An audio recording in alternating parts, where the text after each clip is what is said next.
On this episode of Taskforce Geek, we will talk with Nick Sanford about his cool mockumentary Bigfoot film. We'll dig into the controversy over Kathleen Kennedy and what she says about Star Wars, and we'll have some more goodies, and that's all coming up now.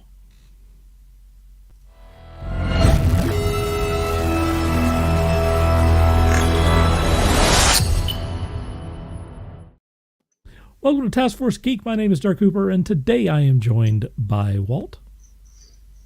What's up? Who just got in and apparently is dodging tornadoes, correct? Yesterday. Ooh, look at that one. Oh, your dog is looking out the window.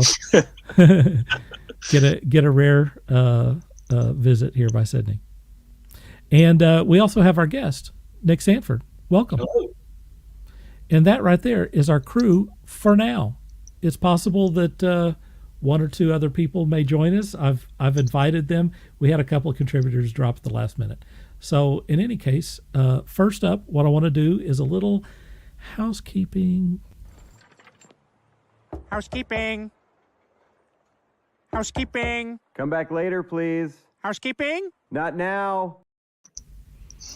All right.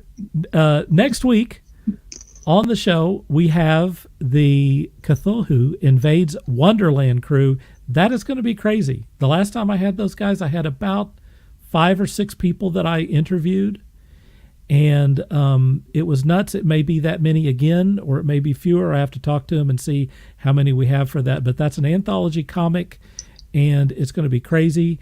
And then we're going to be talking with Kat. Kat was on last weekend, and we're going to be talking about her new project the following week on Tuesday.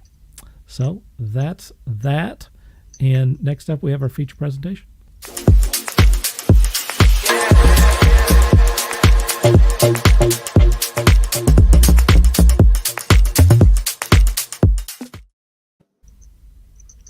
We're moving this thing right along here. Today we have Nick Sanford, native to Moore, Oklahoma, much like me. Has been making films since he was 6, flooding his parents' sunroom in elementary school in an attempt to remake Titanic. Apparently still grounded from that, and nearly failing high school to finish 2 no budget feature-length films that had packed premieres at a Moore Public Library. Yeah. That's heavy stuff. He made several more short films while enrolled in the film program at Oklahoma City Community College. I can't wait to ask about that. In 2016, he wrote and directed the horror feature The Harvesters, inspired by films such as Jaws and Halloween, with $33,000 that was raised on Kickstarter. That's for real. The film achieved moderate success in a few local festivals. We'll also talk about that. After a few years of regrouping, Sanford co-wrote and directed Elusive in November of 2020, a mockumentary about a shady cryptozoologist and a dim-witted cameraman looking for Bigfoot in the Oklahoma backwoods. The film will debut on its official website, Stupid Bigfoot Movie, the same day as its premiere at Rodeo Cinema on Film Row. That's in downtown Oklahoma City. April 1st, Elusive will begin an Oklahoma art house theater rollout that will extend through April and hopefully into the summer of 2022. That includes Q&As with the filmmakers, which is awesome. That's exciting. So, Nick Sanford, welcome to the show. Hello, thank you for having me. Tell us a little bit about how you got interested in filmmaking in Moore, Oklahoma. I was an only child. It was probably 90% of it. No, I think a lot of it was like, growing up with, Jurassic Park and E.T. and Jim Carrey was, because I was kind of like at the perfect age when he started hitting his, kind of stride in '94. And, but I got into it mainly just because I wanted to impersonate him, I'm wacky. And so I would, just set up the camera. And as I got older, I started figuring out I'm still figuring out what a director does, but I started figuring out, if you put the camera over here, it does a thing. If you put the camera over there, it's, whatever. And so that's kind of where it started. And I just kind of got hooked and haven't stopped. Still doing it. So Awesome. That's great. So what were your inspirations at that time? What are your favorite movies? The Shining back there is a big one. That's a good one. Yeah. E.T., from real early has always been big. Gosh, there's a lot of, early favorite. Titanic was, obviously it was just the special effects and seeing what, just how big movies could be. Sure.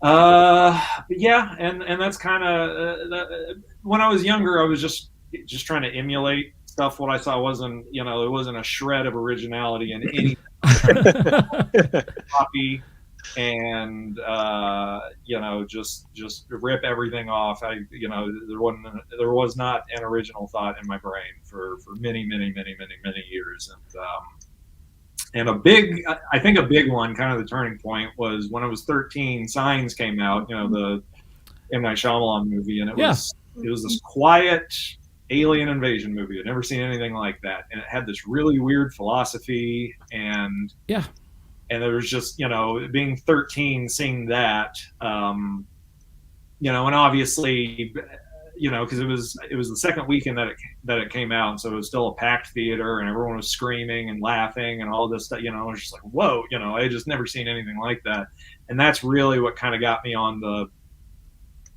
track of like, oh, a director can have a point of view, and it still took many years after that for me to kind of get my stuff together. But that was kind of the thing, was like, filmmaking is directing. This is what the camera does. This is what sound can do. This is how you can create a philosophy, whatever. And so that was kind of the thing where everything started to kind of click for me.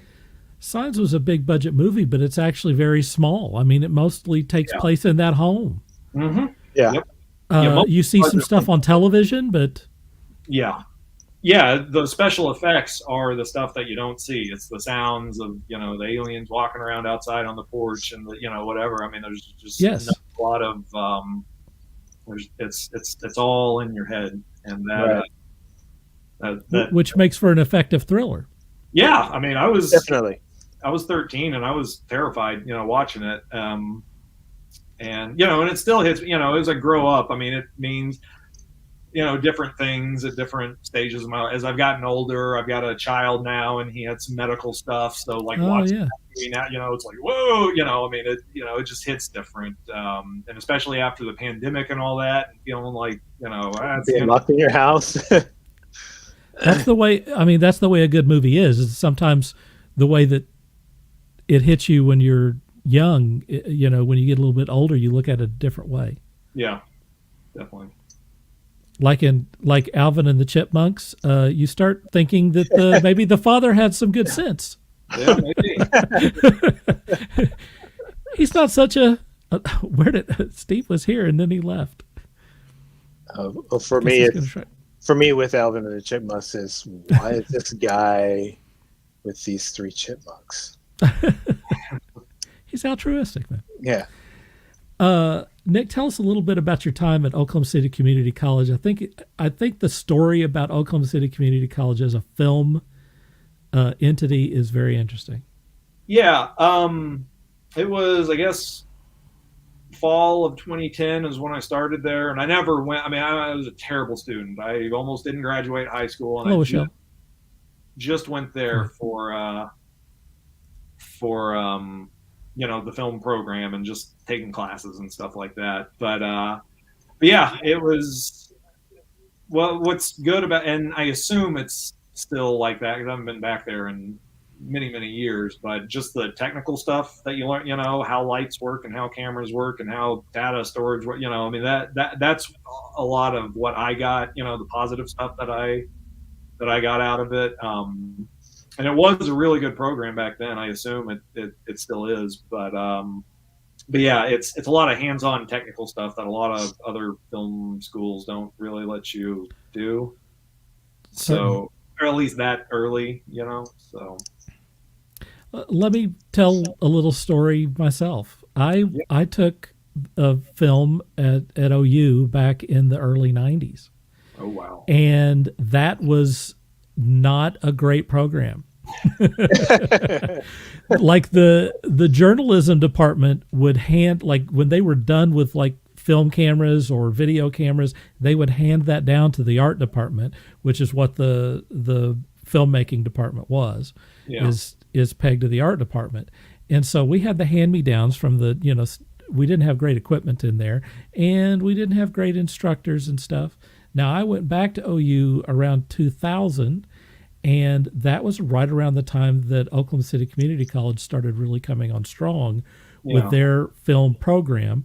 And I was lucky enough to take a class with a guy named Greg Fredrickson, who I suspect that you know, Nick. Oh, yeah. I don't know if you remember me. He's had a lot of students, but yeah. I used to just kind of barge into his office and be like, oh, what was Martin Scorsese like on coke? Or right. Exactly. That guy was fascinating, but he single-handedly created that program at Oklahoma City Community College. And for people who don't know, he was like one of the big producers on the Godfather films and a bunch of other. I mean, he was legitimately a big-time movie producer, and then brought that expertise to Oklahoma. It's insane because he had some family here. Yeah. And 20 years later now, you look at Oklahoma film community, and not only do you have the Oklahoma City Community College, the training there, but now the what used to be the Marriott or the Cox Convention Center is now a working film studio. Yeah. That's legitimately making films, and the Oklahoma legislature has created tax refunds for big budget films, and we have some big budget films that are being done here, including who is it Scorsese, who did the film here? Killers of the Flower Moon was shot. This time last year. It was I think kind of up around like Bartlesville and stuff like that, or like northeast Oklahoma. Maybe Guthrie or.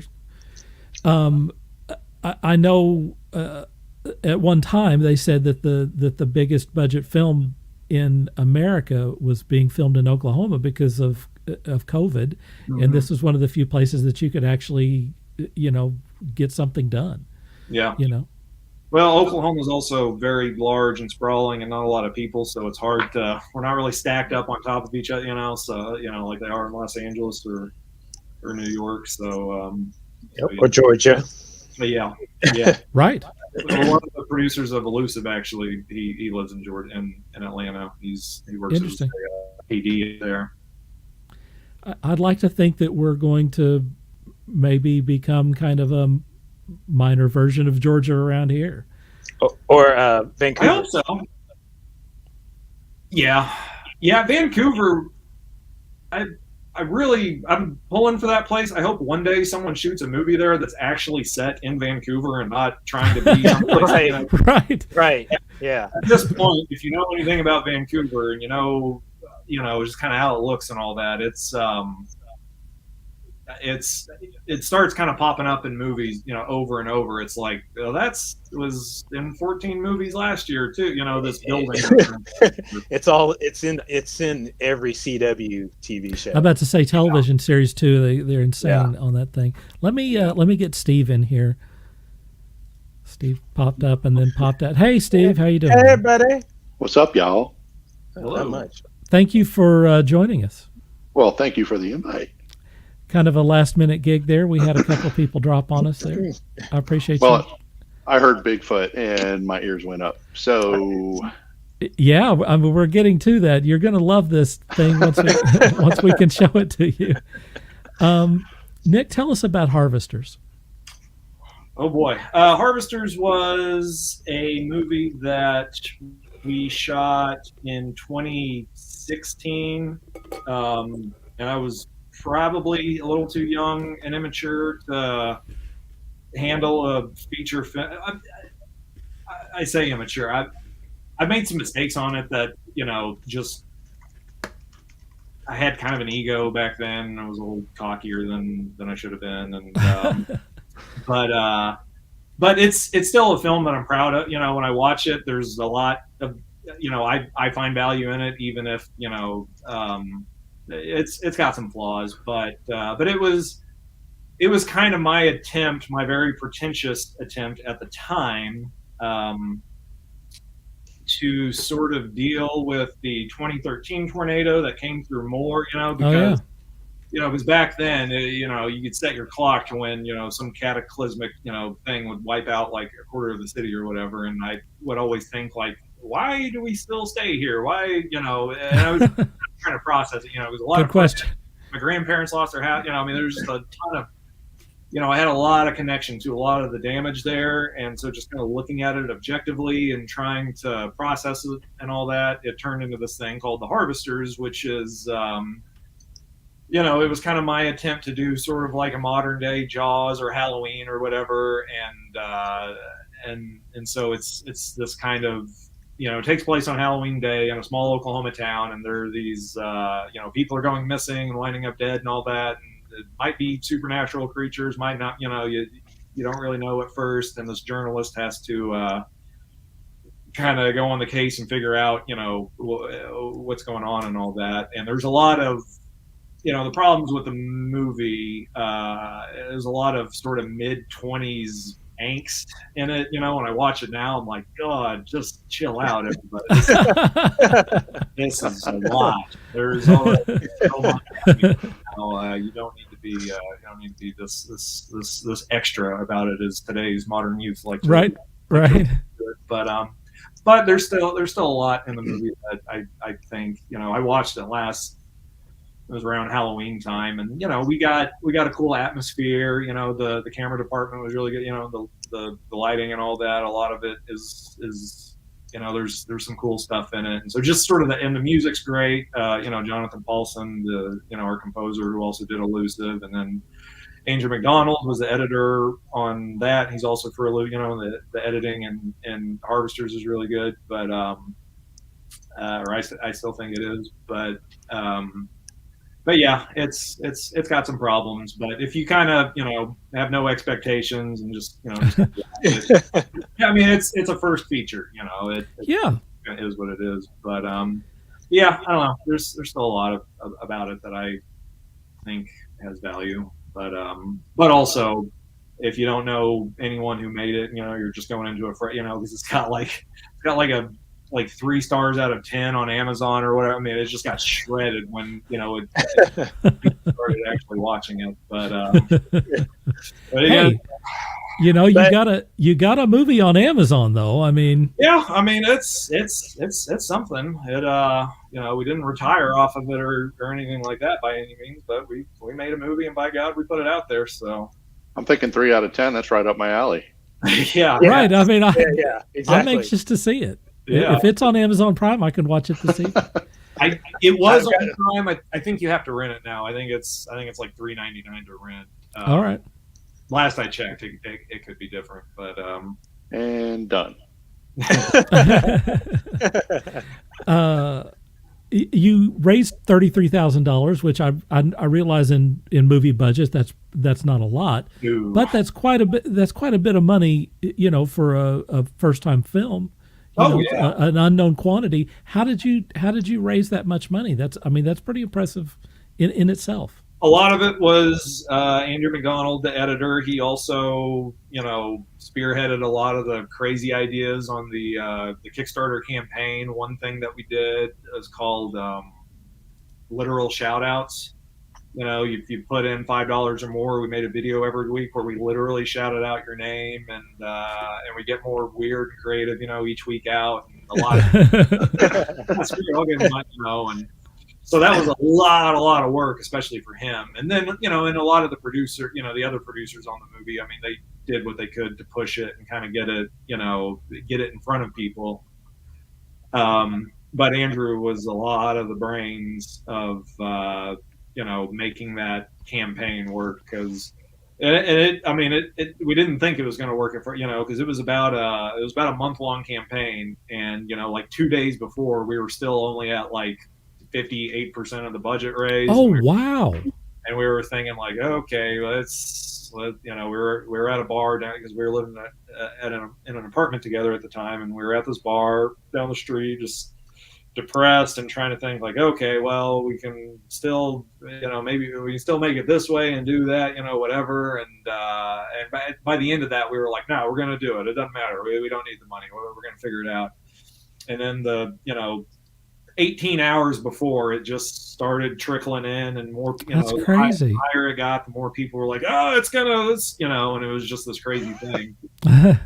And then we were shooting about a month and a half later, and I think where I screwed the movie up was I desperately wanted to get it out there. And so, you know, when we were cutting the movie together, as is, given the footage that he received, I think the editing is really strong, but there were just scenes that we just should have reshot, you know, because they didn't work because blocking was weird or, you know, whatever. And I was like, we gotta get it. We gotta get the movie out. It's fine, you know, whatever. And my cocky ego just kind of,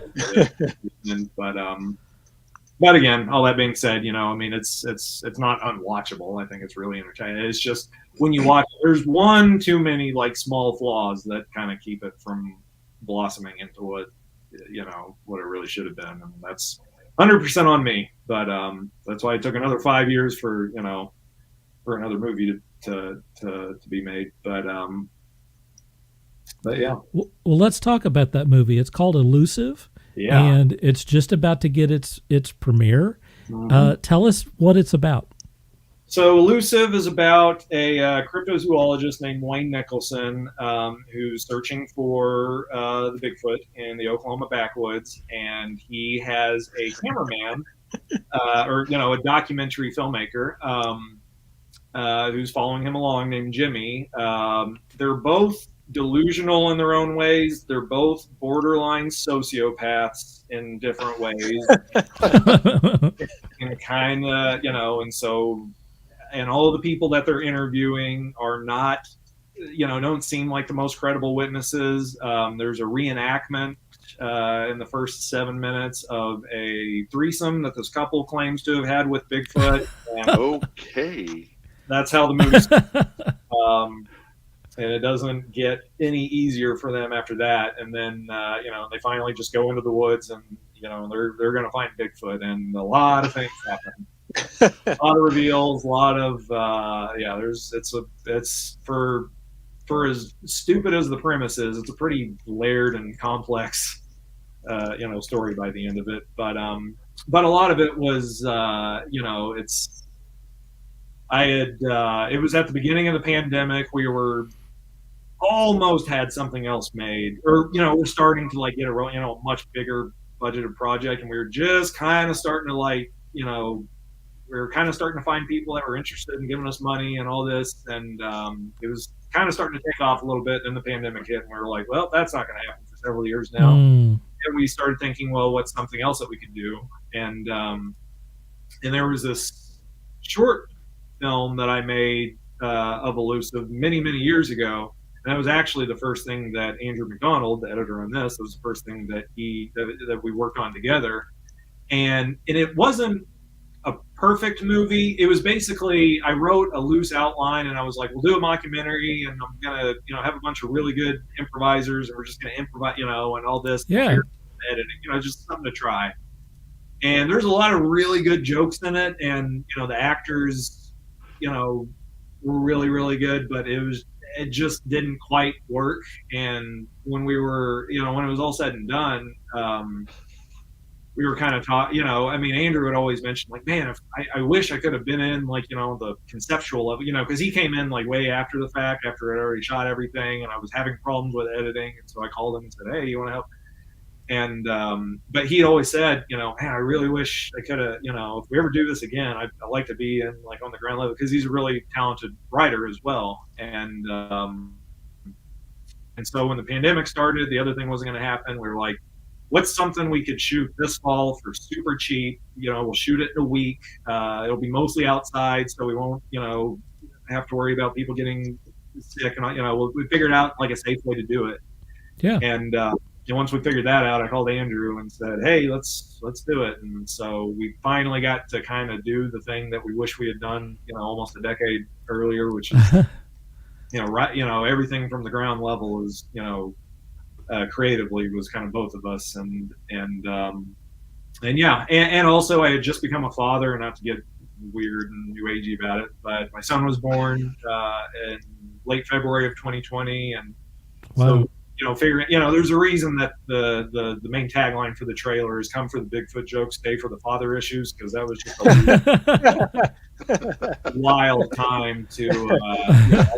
I was dealing with a lot of new fatherhood, and I'm doing this thing, making these movies, but I also need to feed him and keep him alive. And why am I still doing this? And the movie kind of uses sort of the Bigfoot myth, the characters chasing after that, and the film within the film of chasing after that is kind of me working a lot of my own shit out, and I don't want to speak for Andrew, but there's a lot of him in there, just like the creative process and all of that, and so now we have and I think it works. I mean, because not a whole lot of people have seen it, but it's up for the audience to decide. But we're really proud of it, and more than anything, it's very goofy, very funny.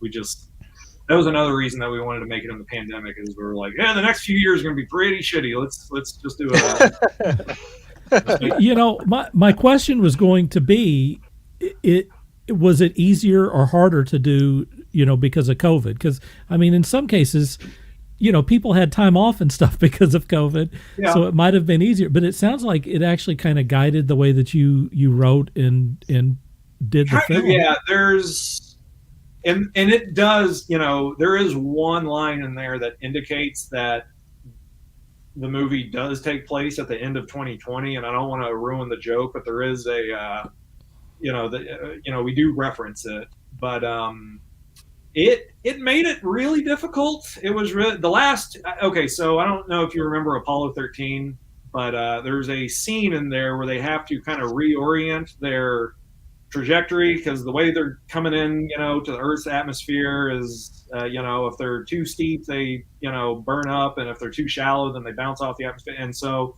they have to do this, what they call a manual burn, and so they have to burn their engine for a real specific amount of time while steering it, and you got to keep it sounds insane. Yeah. The last 2 weeks before making the movie was like that, because had to test everyone, and all these locations were falling through, and if someone gets COVID the day before they're supposed to, what do we do? I mean, it was, and that's what it felt like. And it's only 38 seconds in that film, in Apollo 13, but it is the most stressful 38 seconds I have ever seen in a movie. I mean, it's just sure. a nightmare. And the 2 weeks kind of leading up to shooting were pretty stressful. And as soon as we got there and we started shooting, I mean, it was like a magic carpet ride. I mean, it was great. And we did a few days of pickups in late December of 2020, a few weeks after we shot, Principal. But yeah, it was a really, really stressful pre-production, and then actual production was it was a dream. I really what I wanted to do is show everyone the trailer on the movie, because I think that the trailer, if you just look to the audience that's watching this or will watch it, my impassioned plea to you is just go to this stupid bigfootmovie.com, or you can also go to YouTube, because it's on YouTube. Yeah. And look up Elusive Movie, for example. That should give it to you. And watch the trailer, because I think that if you watch the trailer, you're going to be as interested in seeing the movie as I am. The trailer is done really well. I would love to play this for you, but we can't get sound to play through this silly thing. So you want me to see if I can get sound and go through it again? Yeah, I mean, it's worth a shot. If we could get sound, it'd be awesome. Still just roll it, and we'll do a live commentary. People just see great. it, and I can do that then, Walt. Yeah, do that, Walt. Yeah. So, what do I say about this? Yeah, I almost want to be like, just doing the voices and stuff like, we gotta find the Bigfoot, whatever. But sort of creepy, sort of spooky. Like, oh, what are you gonna see? And then you got that shot of the foot kind of coming around the thing, which now I'm thinking about it, because I was talking about signs earlier that might be when the leg, you see it kind of coming out of the cornfield. I didn't know for that, but it sure seems that way. But and yeah, now we've got Wayne Nicholson kind of explaining. We got our Michigan militia guys talking about their theories about Bigfoot, and mainly the joke here is it's setting up. Wayne is like, because it's kind of serious up to this point, and he's talking about, magic can be real, it's serious, and it deserves to be taken seriously. And then we cut to these crazy people. Oh yeah, talking about how they had a menage a trois with Bigfoot, and how futile this whole thing is going to seem. And now we introduce Jimmy, played by Alex Sanchez, one of the funniest people I've ever met in my life. He's the director. Talking about his cinematic expertise and how he notices that something's off with Wayne, who claims to be, Joe Campfire, and yet he's hitting a rock against another rock to try and start the campfire. So now he thinks this guy looks great. Yeah, he does. They're all great. This was our Clark Griswold moment, him trying to use a rope for a thing. Now here they are getting drunk together because talking about his son. This is all about my son, because his son's at this perfect age. So that's why he's wanting to find Bigfoot, is ultimately for his son. And there's a lot more to it than what we're revealing here. But that's a lot of what I was feeling. And here's Brad Chad Porter, our main actor, doing bad push-ups. These guys are great. Yeah, they're all your militia guys. Yeah, the Michigan militia guys. Yeah, well, Mickey Reese, the guy in the Carhartt, kind of doing the talking there. He's a local filmmaker. I mean, he's kind of got a following. He's but he's also a really good actor, and it was sort of an accident how he wound up in the movie. But oh, hey, you got it. What happened there? I heard it for a second. Oh, stop, dynamite. And you notice the style of the actual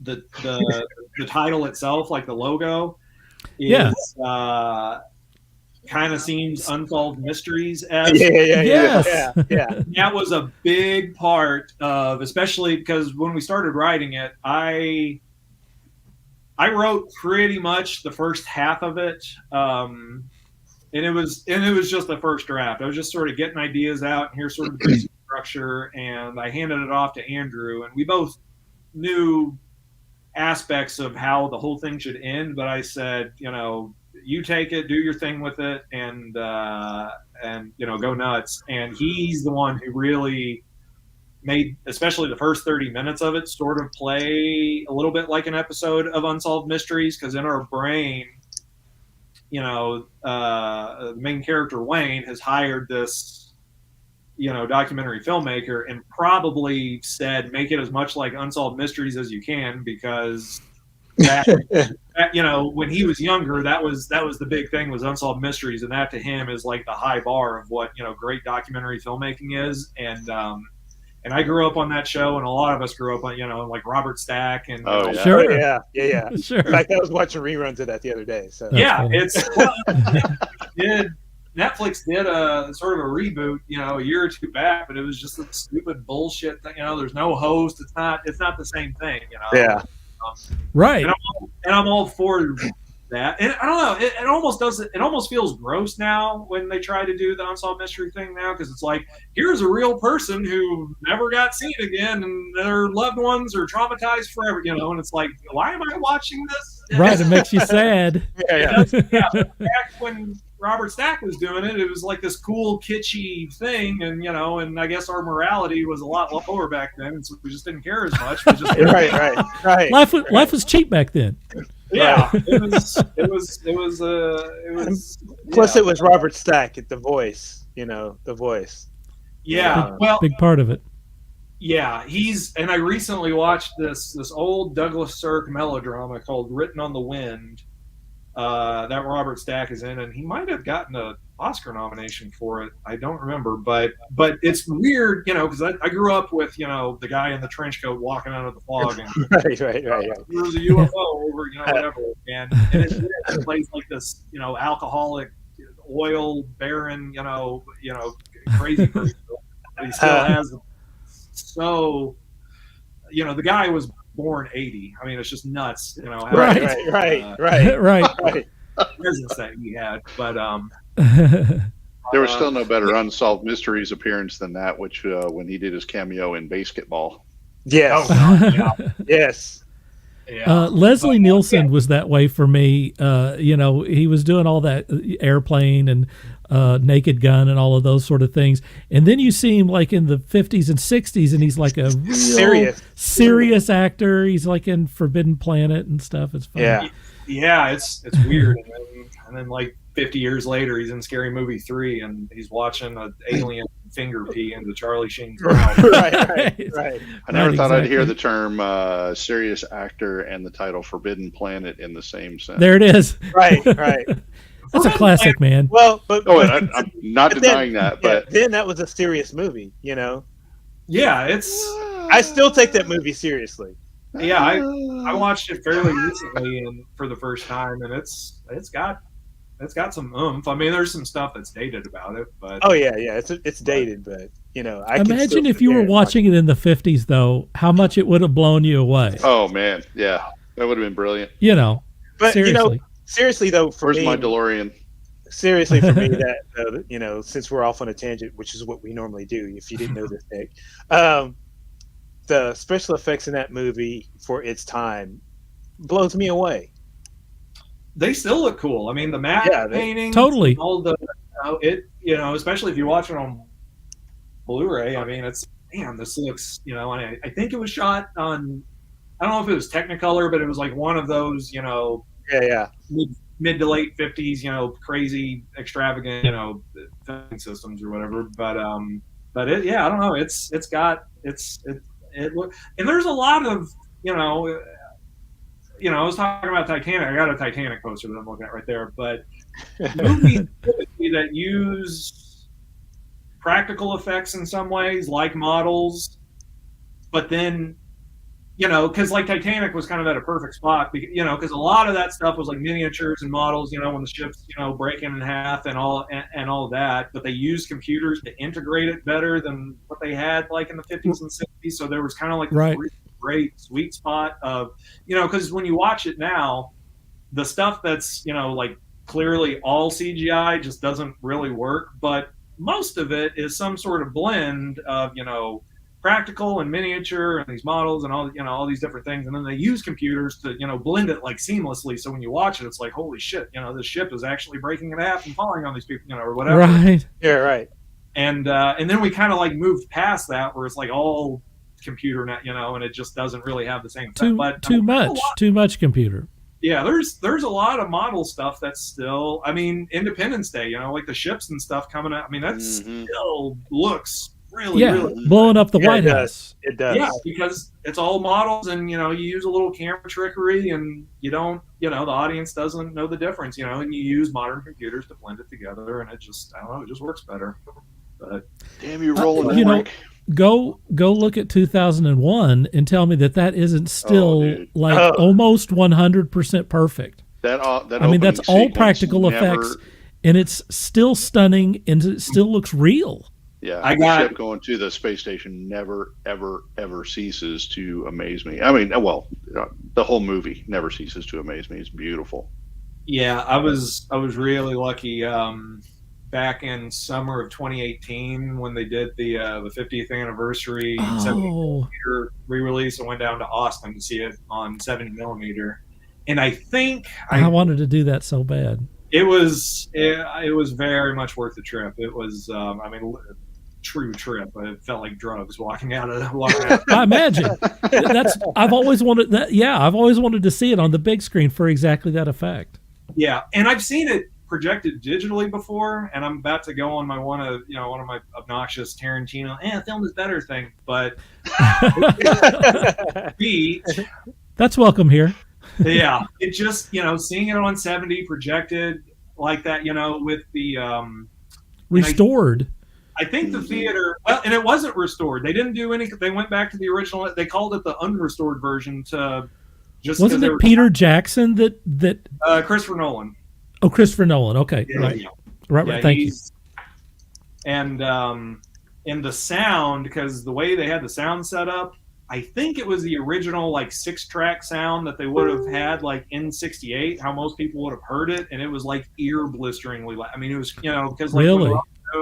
And they're walking up to the monolith, and the crazy, shrieky thing comes out. Everyone, they were there was this group of 10 old women a few miles ahead of me, and that's when they got up and they left. I mean, it's just they couldn't take it. It's still that movie still pisses off.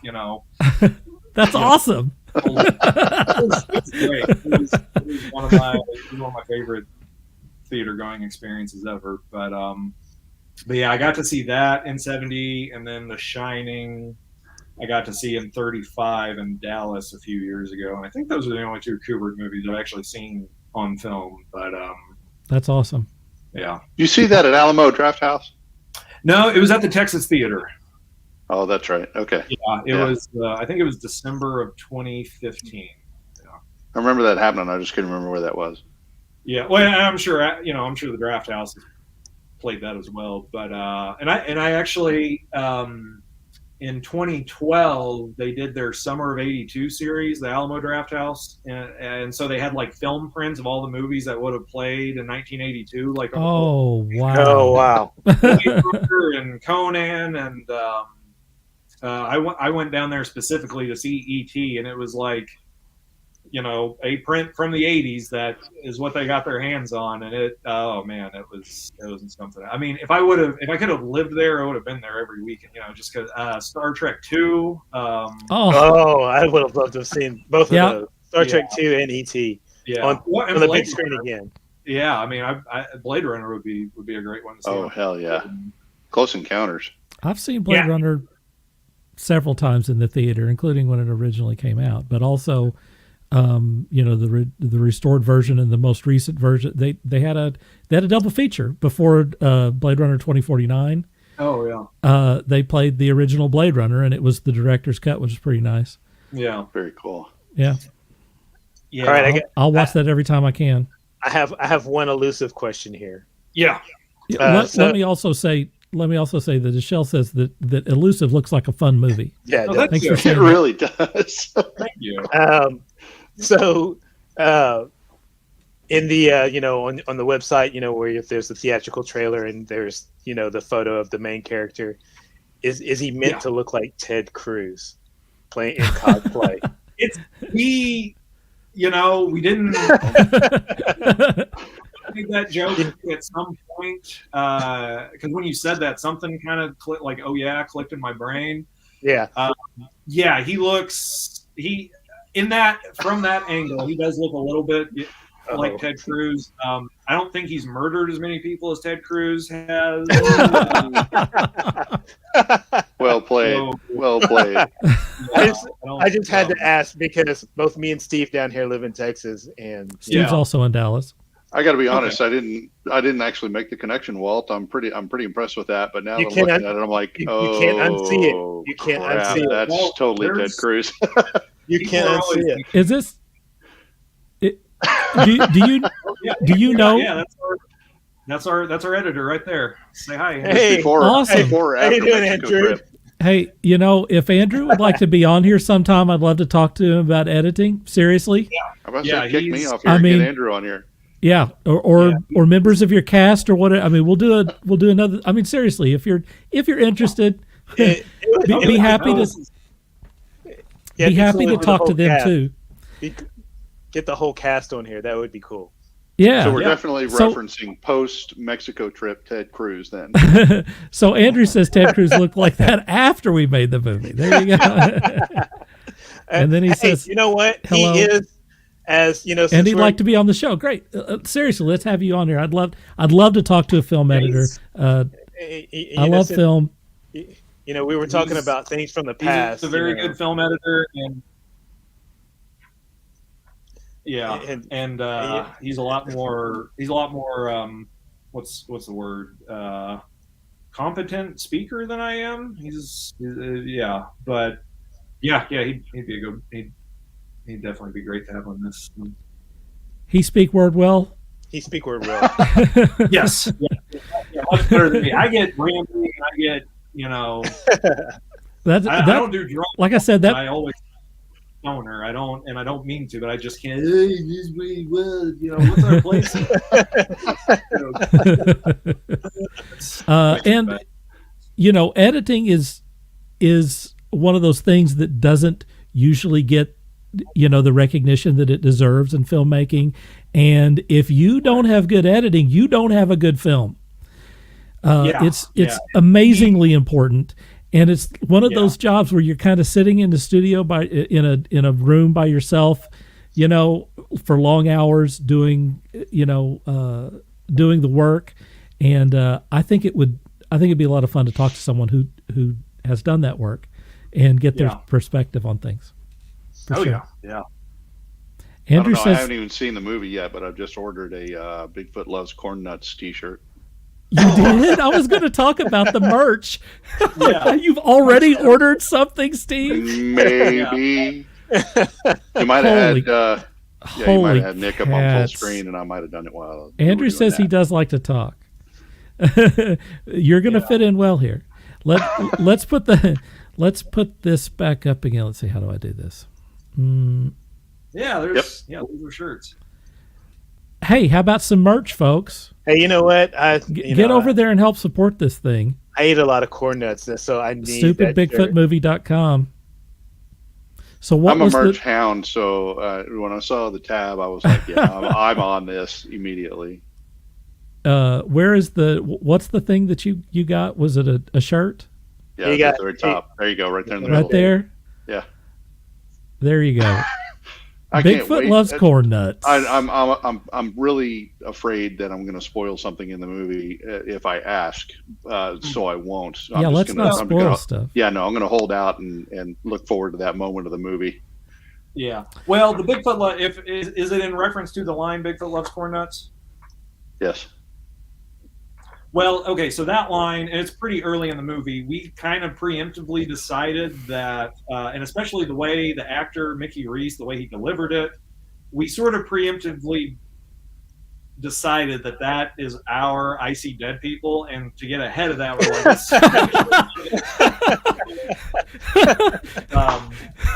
it's nothing more than just a stupid throwaway joke, but he says it with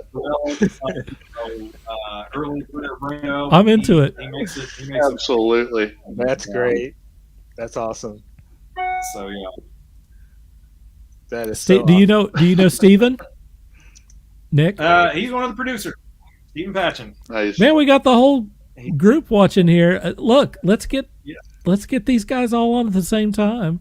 Well, I'm originally from Tulsa, so I signed up for the notices on for ticket sales for the Circle Theater up in Tulsa. So I'll make that road trip. Wait a minute, you're heading up to Tulsa to see the premiere? I'll make that trip. Yeah. Steve, you're awesome. When is that? It's not April 1st. The dates were listed from April 29th to May the 5th. You're going to drive up from Dallas. Yeah. Wow. I mean, that's home. Yeah. I mean, that's awesome. I mean, that's like asking me why are you going to Oklahoma City, Walt? No, I get it. I'll give you a real big hug. Dude, that's awesome. And besides that, the Circle Theater, I don't know if anybody's ever been there, but it is a great little venue. When U2 was back there in 2018, I saw a documentary. Great venue. Steve, you watched the documentary about U2? Shut up, Walt. Steve, when is that? What? You said you got tickets for that. When is that? Well, I just got on the list. Okay. The tickets haven't actually gone on sale yet, but I got on the mailing list. But supposedly the showing is from April 29th to May the 5th. So I'll be in there in that window somewhere. Okay. All right.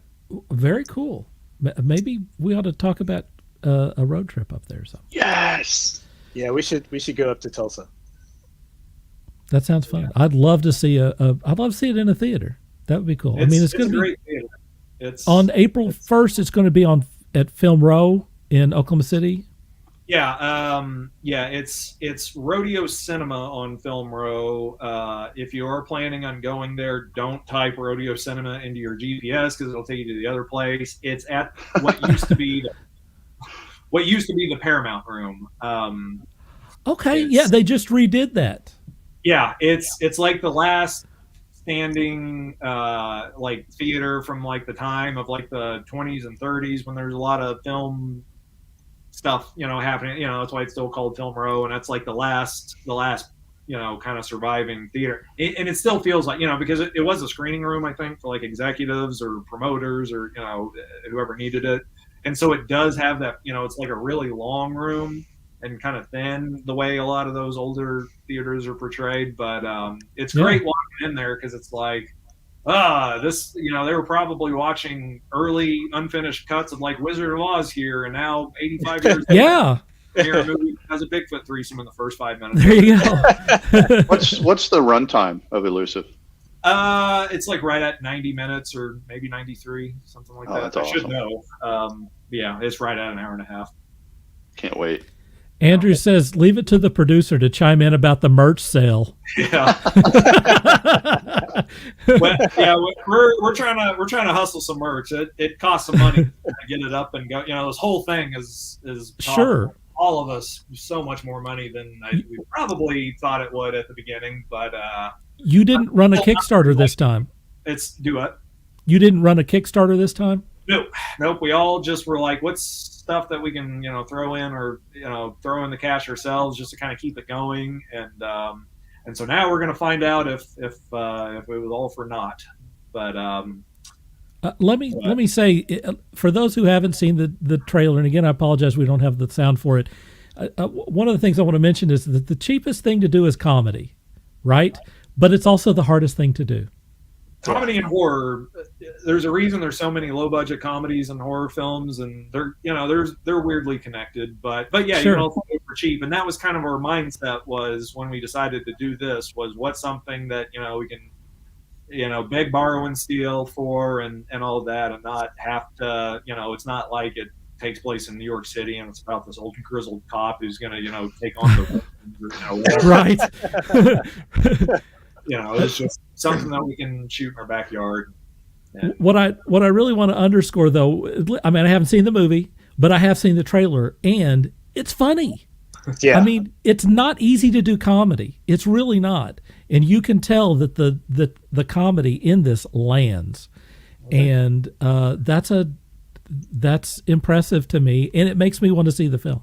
Also, you have this strange thing where it's a documentary within a documentary, which I think is also very clever.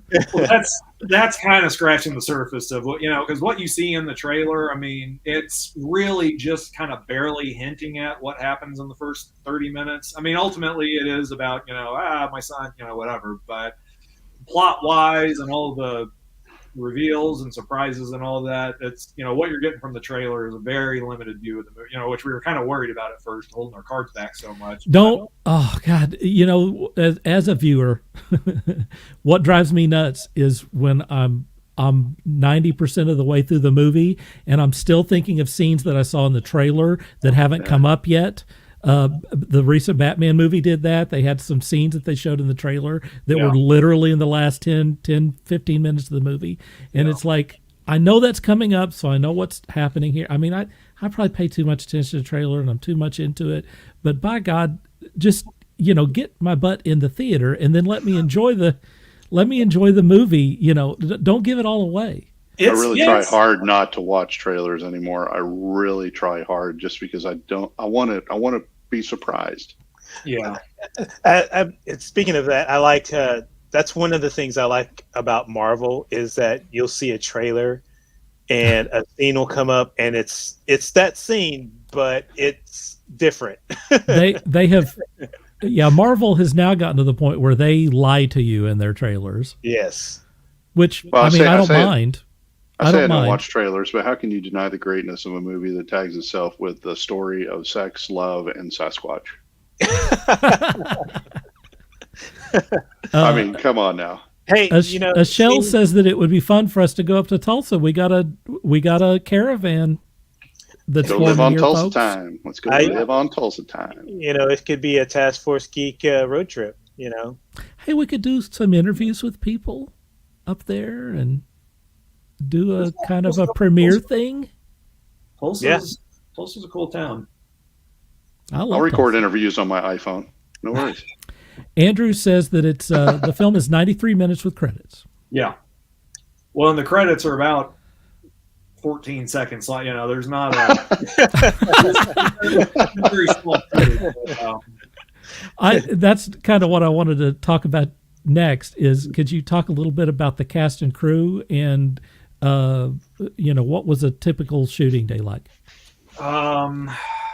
Typical shooting day was we'd usually knock out 10 pages in the morning before we'd actually get to the call sheet, what was scheduled, because we were so under the gun. And that's another reason that, it's mockumentary style is, with a mockumentary, or documentary, it's supposed to look not, it doesn't have to be super duper polished, and you kind of just sort of grab, what you've got to work with or whatever, in terms of lighting and, yeah. and all that. And even, acting, I mean, we would do 3 takes of something, and that, would usually be the most. But casting was interesting. A lot of it was not at all how we expected it to go. I mean, a lot of the cast was, ideas that other people, like the lead actor, Brad Chad Porter, who plays not Ted Cruz. He he was Steve Patchen's idea, one of the producers, because they did stand-up comedy together. Brad Chad Porter's a really great stand-up comedian, and I kind of used to dabble in stand-up, way back when, and I wasn't great at it, but it was a fun creative thing, whatever. But he's kind of like the the granddaddy of like the Oklahoma comedy scene, right now. And that was Stephen's idea, was get Brad Chad Porter to play Wayne, and I was like, there's no way, because I never met him really. The handful of times I had been around him, he was kind of like working, doing shows or whatever, so he was kind of grumpy and stressed, and I was like, what are you talking about? So it's like, just let him audition, and he auditioned, and it was incredible. And once I actually got to know him, I mean, he's like the kindest human being. He's incredibly funny. Very insecure about his acting. After every take, he was like, "Was that shitty? I feel like that was shitty." And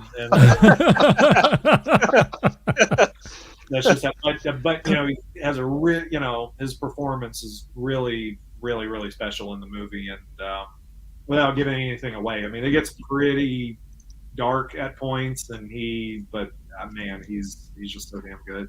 And the whole cast was like that. Alex Sanchez, the Jimmy, the director of the documentary, he was one of the ones that we sort of wrote it with him in mind for, and he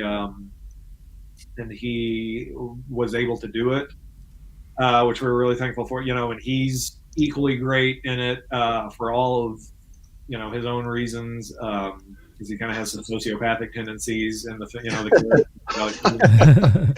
humanizes it, and I don't know. He's just really interesting. But yeah, and the whole cast, was just kind of like that. It was just kind of people that we sort of tripped over, or someone would suggest, hey, this person, and we would just do it. I'm gonna turn off my email. I'm sorry, guys. That's okay. It's fine. It's all right. This is live. I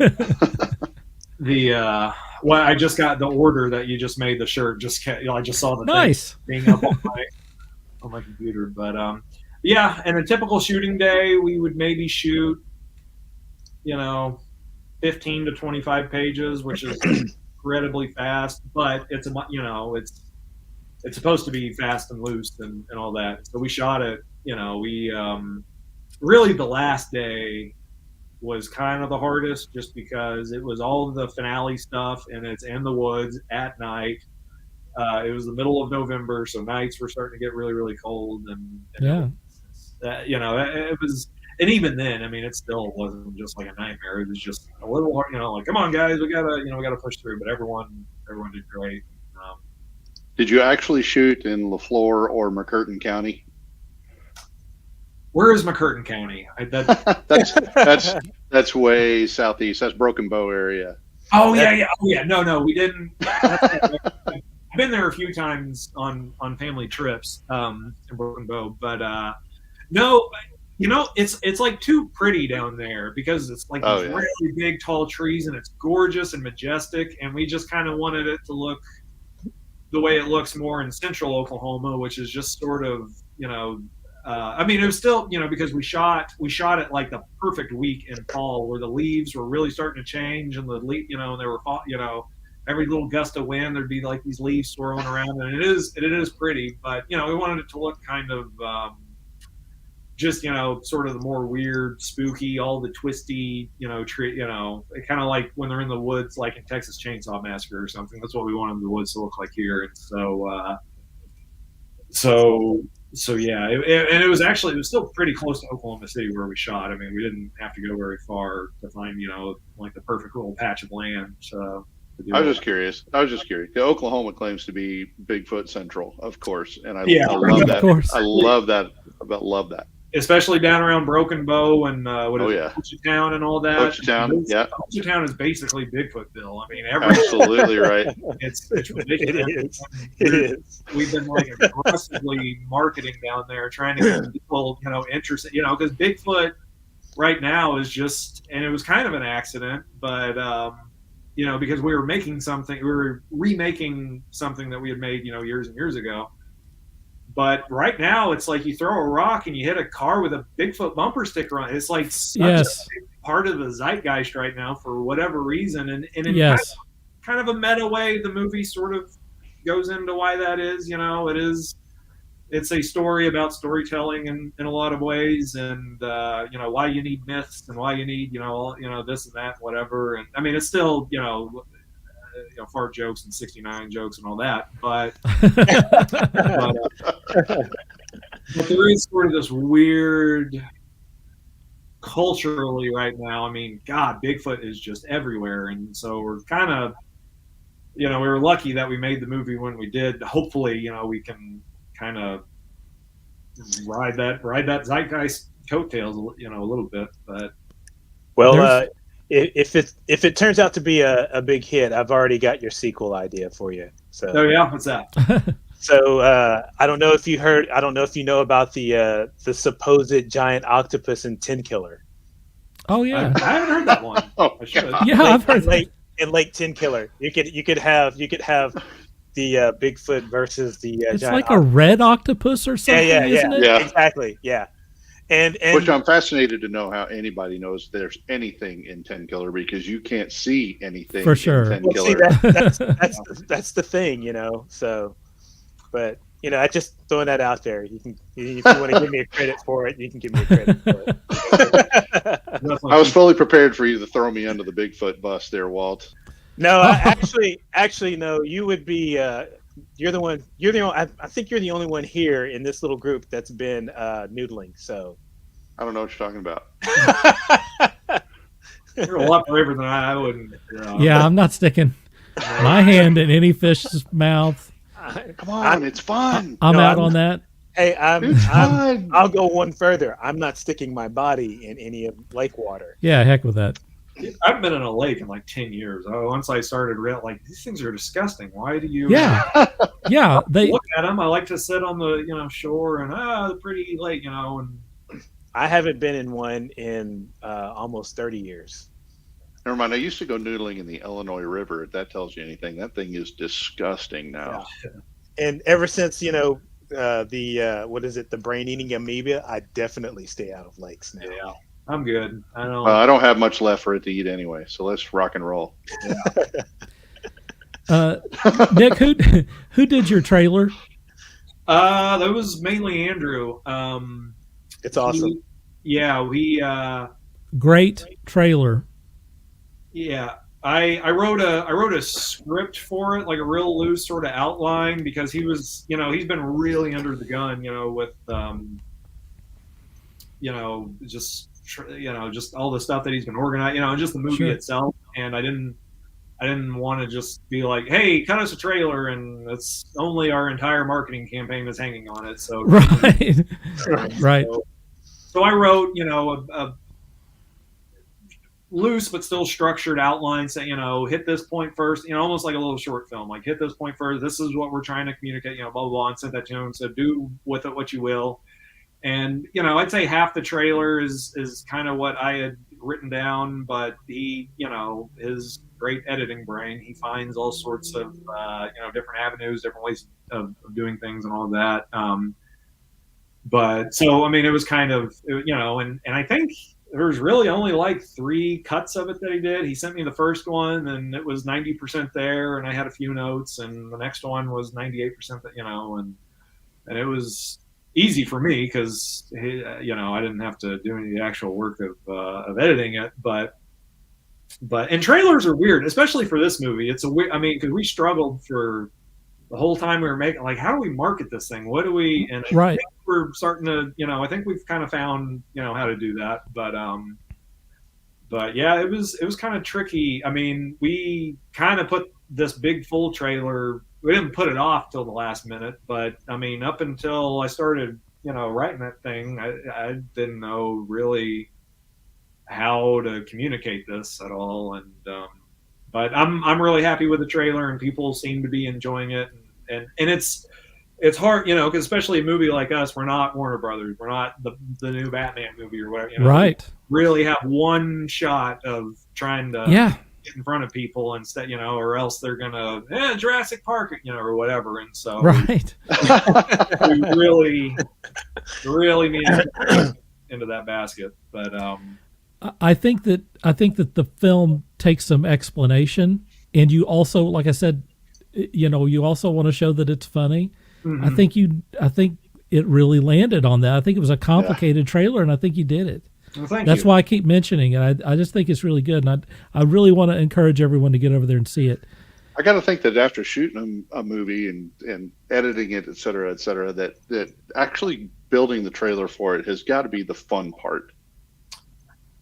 For me, yeah. I mean, I love movie trailers. I love advertising. I love marketing campaigns. To me, the best movie poster ever is The Exorcist. I love that part of it. And it's funny. Any other movie I've ever made, before I even wrote the script, I could see the trailer in my head, and this was the one that we just could not figure out. But it's, and I don't want to speak for Andrew, but I think once we kind of started, getting the hang of it, or here we go. It was also scary, because normally it is a blast, because when I was younger and more impulsive and stupid, I would just cut trailers and put them on. Whereas this, it's we got a really specific release. It's important.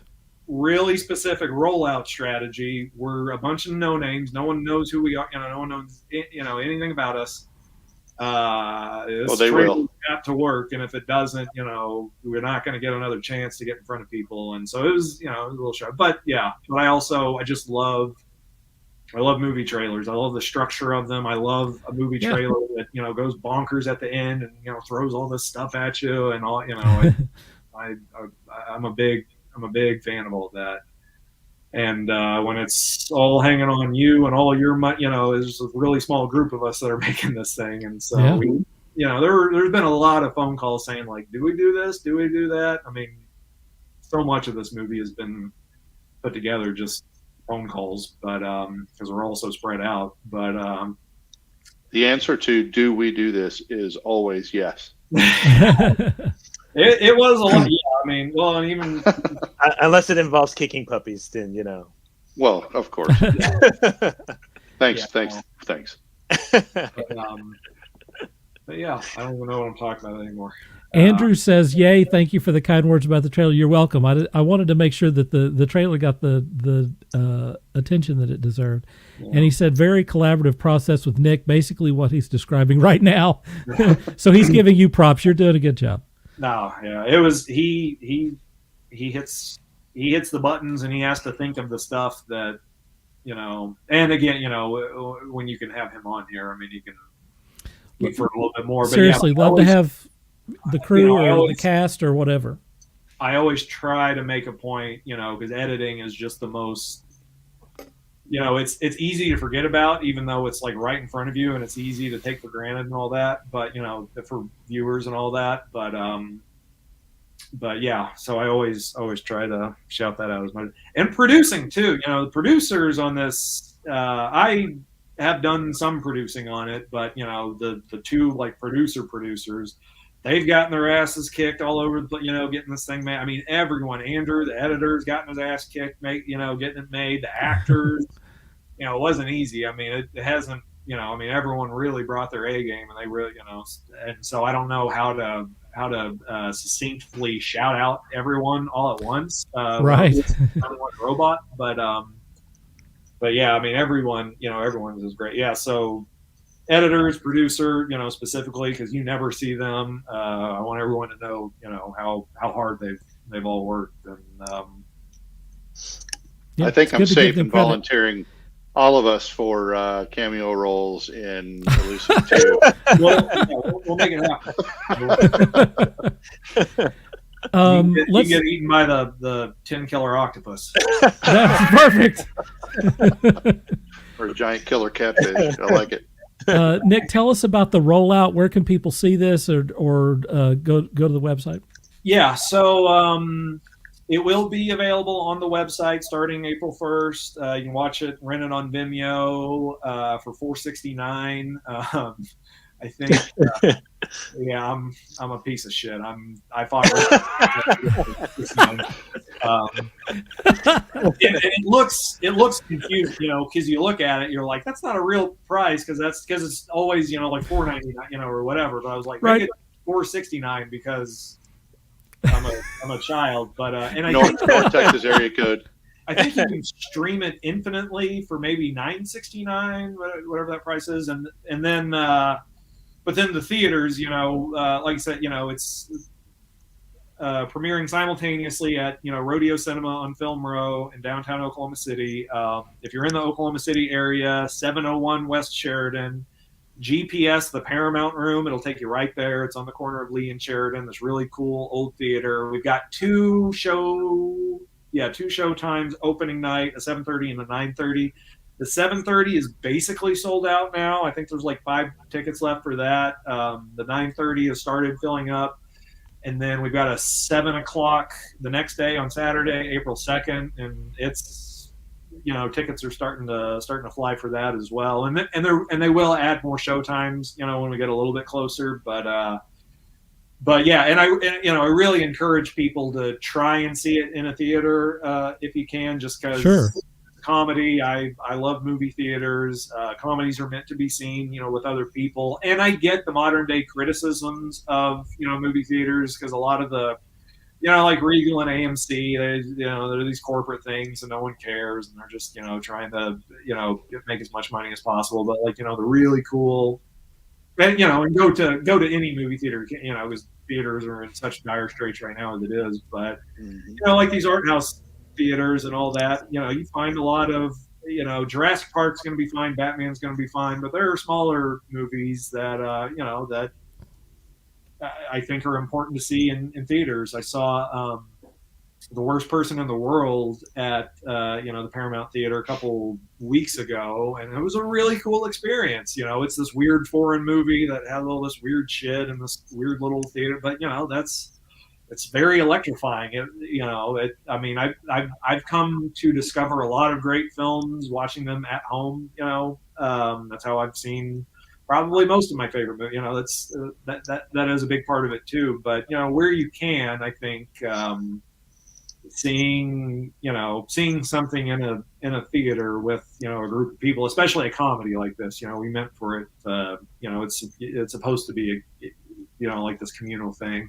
And I get that most people don't buy that as a reason to go to a movie theater, because anytime I listen to, Christopher Nolan or Quentin Tarantino talk about, movie theaters are special places because we're all part of one, most, plumbers are like, I don't bullshit. I don't get. So you gotta find other, and it's perfectly valid. I get it. There are, when I saw the Batman at a Regal, the weekend that it came out, and there was this whole family. You know, it was like a Sunday night is when I went and saw it. And there was this whole family in the row in front of me, and they were all passing a phone back and forth, like at like the Warner Brothers logo coming up, and the music's, No. you know, and there's this goddamn telephone bouncing around in front of me, and and I was like, shit, I get it. I get why COVID just about killed these things for good, because even before that, it's just, God, this is bullshit, because theater decorum. So I understand, why people wouldn't want to go to, I get it, but at the same time, but also I say that, but Spider-Man's breaking records, Batman did huge, Jurassic World's gonna do, so like these things that are like sort of safe bets for studios and audiences are doing huge. I say take a risk. I'm not even talking about Elusive anymore. I mean, take a risk, go to see something weird at a theater that you've never been to, and just see what happens. Because Hollywood, here I go. I'm going to go on my rant, but I love big blockbuster movies. I love Hollywood movies. That's how you come to see movies. That's you don't grow up watching Andrei Tarkovsky. You grow up watching, Pixar and Disney, and I grew up with stuff like Titanic and the original Jurassic Park and all that. But it's the Poseidon Adventure. Yeah. I think I got that on Blu-ray actually, but I got a big. I've spent way too much money on Blu-rays, but we've gotten to this point now, and I always hear people, for years the thing has been Hollywood has no original ideas anymore, man.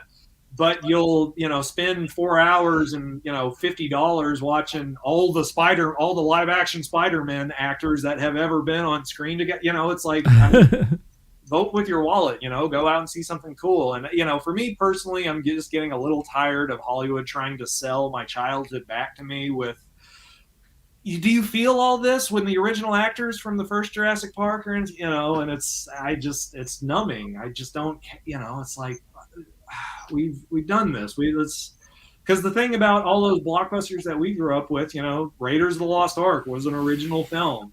Sure. An original film. And I'm not saying every, major blockbuster has to be original, but, and like Jurassic Park, that was based on a book and all that. But even that you barely see anymore, these based on a book. It's just the same comic book movies and the same, old IPs and the same, just try, what can we, and I'm, and there's a lot of interesting stuff. I like the new Halloween movies, trashy as they are. I think it's fun that they're, I do think there is a place for like what they call like a Lego sequel, where it's a sequel that sort of interrogates the legacy of the original while doing, there's a place for that. I don't want to, shit on that completely. But Jesus Christ, when that's the entire ecosystem, it's right. God, it's just enough, because when I saw the Batman, the trailers for it was the new Jurassic Park, and all the stuff coming down the line, and then in the middle of that was like the new Jordan Peele movie, and it's like, whoa, here's something new and cool and fresh and interesting, and then we're back. Nope. Yeah. Nope. But I say, I say vote with your wallet. I say try new things. You're not always going to like, sometimes there's some weird thing that I'll go see that I just don't go for, and that's okay. You're allowed, but it's better than just kind of getting the sort of same middling, kind of satisfying, they remember this thing, like the new Ghostbusters movie. I mean, it's just one, hey, you remember when this happened after the next? And this was aggravating about it is it didn't have to be, it doesn't have to be that, because, it's like, it's already this cool little mystery thing, because I remember seeing a trailer for it, not knowing it was Ghostbusters at first. I was like, oh, it's this cool sort of old Spielbergian sort of small town mystery where these kids or whatever. And then a proton pack comes out, and I'm just like, can anything exist anymore without, hitting the, I mean, my God, I don't know. I'm winded now, but, you're going to love the next subject because yeah, let's bring it on. Yeah. We're going to poke that nerve with this, with what's coming up next. Yeah. I know that you're rolling out a new film, and this is the last thing on your mind. But do you have something maybe in a couple of years that you'd like to do, or what's kind of on the horizon for you? I've got the next thing firmly in mind, and we'll see what happens with Elusive. Like sequel, what do you do after that? But does it involve giant red octopus? Yeah, big red octopus. But for me, I've got a script, and we'll see what happens with this. Hopefully, this makes it easier to make the next one. And there's several things that we like to do. Including continuing this Elusive thing, and there's all sorts of stuff. But for me personally, I've got my next thing, and it's a straight up horror film, and it's borrows pretty heavily from those two things, but we'll see. I don't want. I mean, I would love to be shooting it like yesterday, right? But we've got this movie to think about, and this is kind of the thing for now. But I definitely, if someone walks up and says, "Hey, here's money for your next one," we know what to do. You'll be working next weekend. What's that? You'll be working next weekend on it. Yeah. Cool. All right. Well, one more time before we wrap up this segment, I want to say go to stupidbigfootmovie.com and check out that trailer. That's all you need to know. Just spend, what is it, 2-3 minutes? Yeah. Watch the trailer. So that's worth it. I think that you'll get on board once you see that, and you might even be like Steve and buy like a T-shirt or something. Who knows? Maybe you get swept away. I'm looking at those socks. I may or may not have purchased a camo hat too. I'm looking at those socks. You're crazy. My mom bought a pair of socks and she said they're great. So there you go. Because I mean, who in Texas doesn't need or Oklahoma for that matter, doesn't need a camo hat? Come on. I mean, I think out of the it's hats, necessary. We've sold a lot of the camo hats around here. They I've got just the regular black. I think they come in red too. The red with the yellow logo I think looks really cool. That might be the next thing that I get. But we also want to have people go over to the Facebook page right there. Stupid Bigfoot Movie. Just figured it'd be good for me to wear on my next Bigfoot hunt. You go You did go on a Bigfoot hunt, didn't you? I kind of did. You really went on a Bigfoot hunt? In McCurtain County. Yeah. That's the place to do it. Did you find anything? Wow. No. Okay. Just the footprints I left, and they're big enough, but no. They had a thing called Expedition Bigfoot on Sunday night, and their routine was they put pheromones in a drone, and they bombed this area. It's primate pheromone. I'm not making this up. They put primate pheromones in a drone and bombed this area. And it's like, are you trying to make Bigfoot horny? What are you doing? Sorry,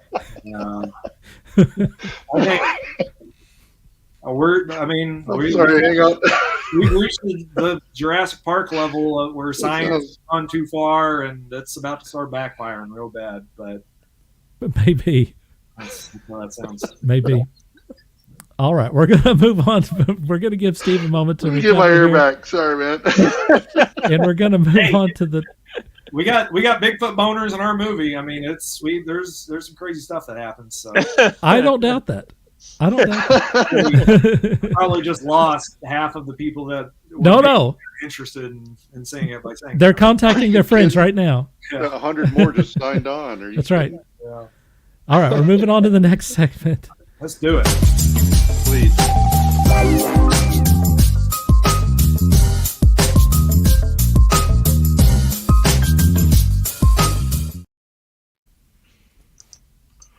All right, what happened to you, Walt? Let me, from Gigi, says, Mr. Hooper, you and Walt are the best people I know, and it isn't even close. Tonight's performance is a triumph. Thanks, Gigi. Yeah, my computer is trying to crap out. My computer is trying to crap out here. So is it? Yeah. That's unfortunate. And it's mainly internet. So. All right, I got you, man. All right, from Forbes magazine. They say this is probably not what many Star Wars fans want to hear, given some of the recent issues with the direction of the universe as of late. But it turns out that the recent Obi-Wan Kenobi series was given a directive to be, quote, less dark unquote, than it was overhauled into being more uplifting tale in its final version. This is directly from Star Wars overseer Kathleen Kennedy in a recent Entertainment Weekly feature. She says, quote, "We're looking ultimately to make a hopeful, uplifting story. It's tricky when you're starting with a character in the state that Obi-Wan would be in coming off of Revenge of the Sith. That's a pretty bleak period of time. You can't just wave the magic wand with any writer and arrive at a story that necessarily reflects what you want to feel," unquote. So apparently this is not the way that the original version of the script was, and Army of the Dead writer Joby Harold was brought in to change things with showrunner Deborah Chow. So my question, and I think we know how Nick feels about this. I've got some. No, I can go into it, but is how do you does it bother you that Kathleen Kennedy is now saying that like this project has to be uplifting and hopeful during clearly a period of time that wasn't very uplifting and hopeful? And does anyone care, or can Star Wars still have some darkness to it? And for that first, I think I'll go to Walt. Well, first, the one thing that I did know about all the changes was that they removed Darth Maul. Right. He was the original villain in them. Which I'm okay with if you've watched Rebels. I'm okay with that. But as far as like, don't make it so dark and bleak and whatever, I'm kind of ambivalent about it right now. You're okay with that? I'm not okay, and I'm also not upset. So I'll just wait and see what it is. So all right, that's fair enough. Yeah, Steve, what do you have to say, man? I mean, nothing says more positive and uplifting than bringing in the Army of the Dead writer, but right. I'm on the fence. I mean, I'm gonna watch it regardless. I mean, they can make it the darkest series in the history of ever, and I'm still gonna watch it. Right. They can make it as bright as they possibly could. They can make it the Great Space Coaster for all I care, and I'm still gonna watch it. Hey, Ken. Kathleen Kennedy is insane. That's all I got to say about that. All right. Nick, what do you think? I need to preface this by saying I don't really have a race in the Star Wars horse anymore. Right. I don't even have Disney Plus, and it's not to be I'm so cool that I don't whatever. Disney's taken a lot of my money over the years, and I kind of need and they're just going just so you can't. They don't leave anything alone long enough to start missing it. It's kind of the problem. True. That the last feature films kind of started having. When Force Awakens came out, it was exciting because it was like, ooh, we're gonna feel like kids again, whatever, And then by the end of Last Jedi, it started kind of soiling. And I've got some thoughts on that too. But it had started. It was just a lot, and it was very clear that they didn't really have a plan going. Very clear. Exactly. As far as this Obi-Wan thing and Kathleen Kennedy's deal with that, she's been a big hero of mine since I was a kid. She was one of the first names I ever even noticed on Absolutely. all the movies that I grew up watching, like E.T. and she's one of the producers of Signs and Arachnophobia and Sixth Sense. There's all this stuff that and so she kind of became kind of a hero to me because she just had all this stuff. And then she got disregard my statement. then disregard my statement. No, we're allowed to have an opinion. We're Americans here. We can dish it out and I'll be okay. But she was handed a thing. I don't envy her position. She has to be beholden to one of the biggest entertainment corporations on the planet that are like stocks and money, whatever. Yeah. As well as maybe the most toxic fan base on the planet. I don't want to speak for an entire group of people, and I know a lot of Star Wars fans are great, but God, can these 47-year-olds be really upset about their space wizard fights and all that? And so in this attempt to try and, because that's what's so, it's, it's baffling, and there's like no right answer to it, because the original Star Wars trilogy comes out, and this answer is so much longer than it needs to be. I apologize, but You're fine, man. This is good stuff. Original Star Wars comes out in '77. It basically invents a new way of feeling. It's Absolutely there, but from what I understand, and the first Star Wars movie, I think, is probably still my favorite, just because it's really simplistic and borderline childish, but there's some fundamental stuff there, and George Lucas was all like, Joseph Campbell, whatever, and it feels like when you get to the end of that movie, it just feels like, oh man, there's so many possibilities to this universe and all that.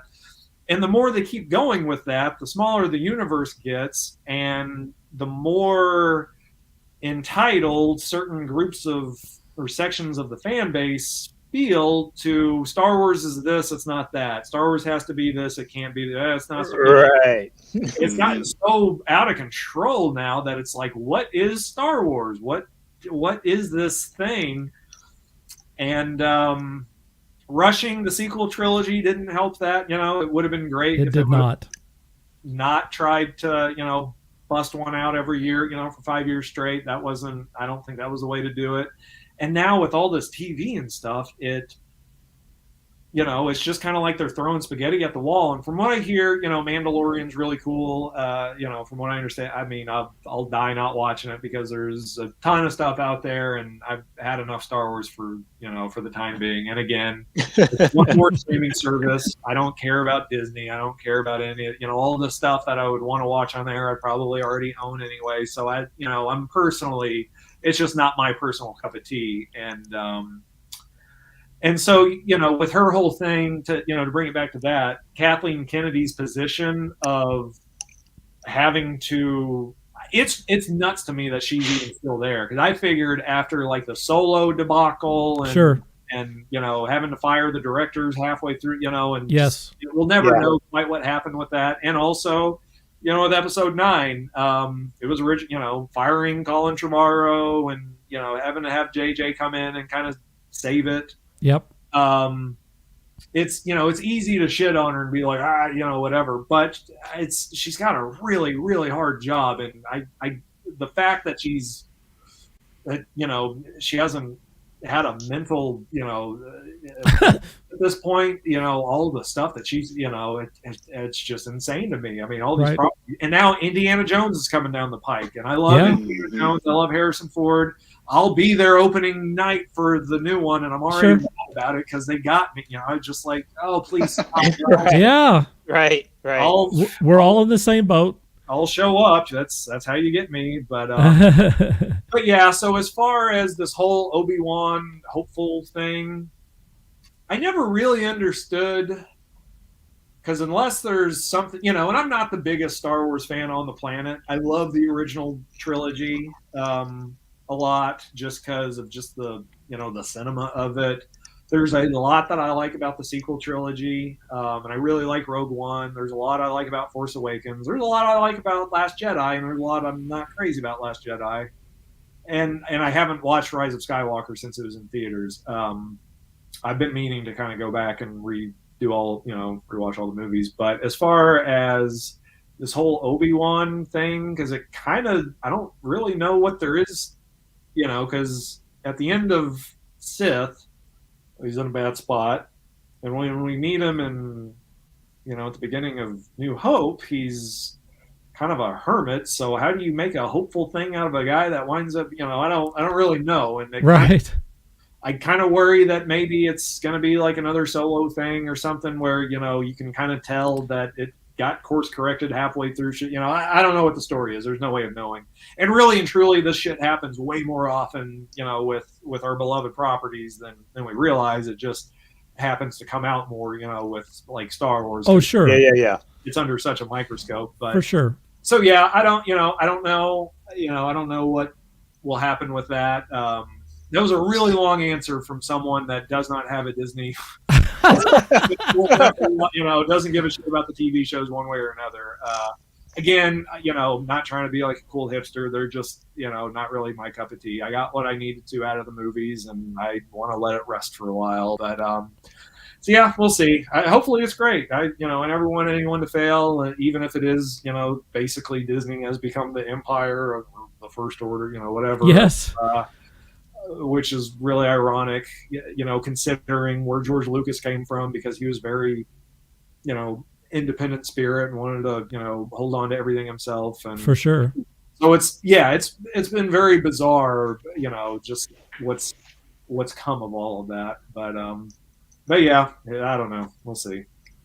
All right. Yes. Look, that had a lot of good stuff, and I think maybe the thing that I want to underscore from what you said, and I think you said it well, is that Kathleen Kennedy's her resume is really good. Yeah. Just go to IMDb and see what she's produced. Not a lot of people in Hollywood have the resume that she does. It's really super excellent. However, I'm willing to forgive a lot of stuff, but I don't understand how you make a sequel trilogy and you don't just set some writers down in a room and go, hey, what's our story? We got 3 films. We're not doing one film. Mm-hmm. We're doing 3 films. What's the story? What's the beginning of the story? What's the middle of the story? What's the end of the story? What's the character arc with all of these people that we're introducing in this first film? We're making 3 films. We know that these characters are going to be there for 3 films. How do they start? What happens in the middle of this thing? And what happens at the end? It's very, very clear that meeting somehow didn't happen. Yeah. And I understand that maybe Abrams said, look, I'm going to tee this up. I'm going to put all this stuff in there, and then the next groups can come up with what happens next. Mm-hmm. But that's ultimately going to fall on Kathleen Kennedy to bring this thing together. And by the 3rd film, all of the stuff that I'm talking about, they're trying to bring it home. If they had started with the 3rd film and pulled that out and made 3 films out of it, that would have been a much, start with the Emperor in the first film, and then carry that through on the next 3 films and make it all make sense. It was very obvious that they just kind of, made it up as they went along, which is in many ways, I feel like that's unacceptable for movies that are made for hundreds of millions of dollars and eventually made billions of dollars. So back to the darkness. The best stuff, including in the Kathleen Kennedy era of Star Wars, was dark. Right. Rogue One was a very dark. Spoiler alert, everyone dies in that movie at the end of the movie. Right. It's dark. The whole film, the main character, grew up in darkness and is dealing with father issues and stuff. And these people end up sacrificing their lives for it ultimately is hopeful. Exactly. But I was going to say that. But however, the story is dark as hell. They've got spies in it and stuff. It was easily the most successful, movie in the Kathleen Kennedy era. Mm-hmm. In Star Wars, Luke's aunt and uncle are charred flesh outside of their home. He sees their that happens.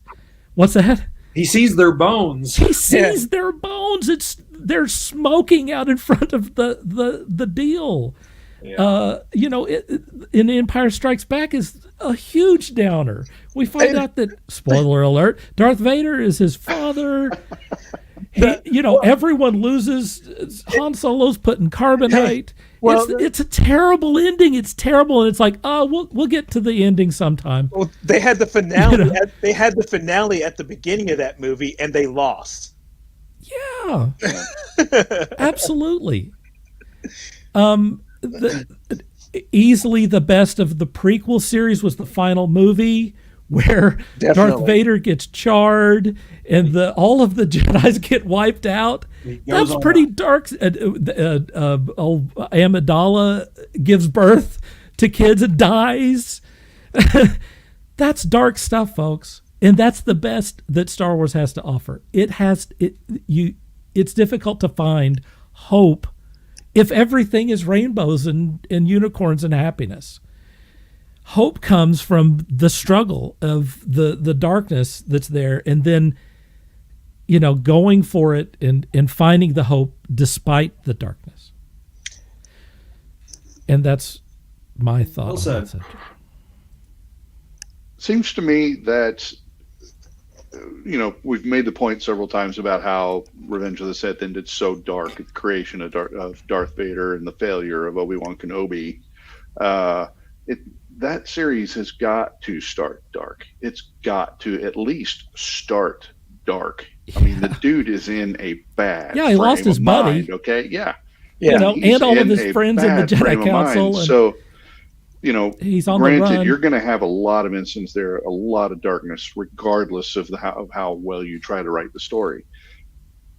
It's not going to get a whole lot better in the middle of the story. I mean, Luke's growing up, sure, but then he loses Aunt Beru and Uncle Owen in a horrific We know what's coming. attack, right? And so, how do you make he- sunshine and rainbows out of that? He loses his best friend at the Battle of the Death Star too. So Yeah. Yes. Absolutely right. And so, I mean, I could see it maybe ending similar to A New Hope, where everything kind of was all joyous and rapturous when everybody was when the Death Star was destroyed, and everybody was a big, Luke was a big hero, Han Solo was a big hero, Chewbacca was a big hero. But he didn't get the award. Shut up. He deserved that award. I think that it could very easily end. Or Abrams gave him the award in that last movie. It was like, I'm wrapping everything up. Everything's going to get resolved. I could see it. I could see it very easily taking an upward tick. But then, once you have that upward tick, if there is going to be an Obi-Wan Kenobi second season, where do you go from there? So This was I say dark or originally nothing. supposed to be a movie, and because they were going to Disney Plus, they decided to expand it to a limited series. And apparently, it's not supposed to have a sequel. It's just we're giving you this one, Limited self-contained stories, and then we're done. I'm all right with that. The whole idea. I mean, Mandalorian's season 3, which was Book of Boba Fett. yes, I think it just needs to the limited series, and we're done here. Move on. With all that said, I'm excited about the Obi-Wan series. Oh, absolutely. I will watch it. So, we'll see what happens. I think it's cool that they're getting Ewan McGregor, back to play this role again. I mean, that's kind of special. And to get Hayden Christensen. Yeah, to get him back to play Darth Vader, pretty cool too. So, it's bonus stuff for those who are deep into this nerd stuff. Yeah, don't get me wrong. I am really looking forward to it. I really am. It could be fun, but it could also be dark, and that'd be okay. All right, let's move on to the next deal, which is On Blast.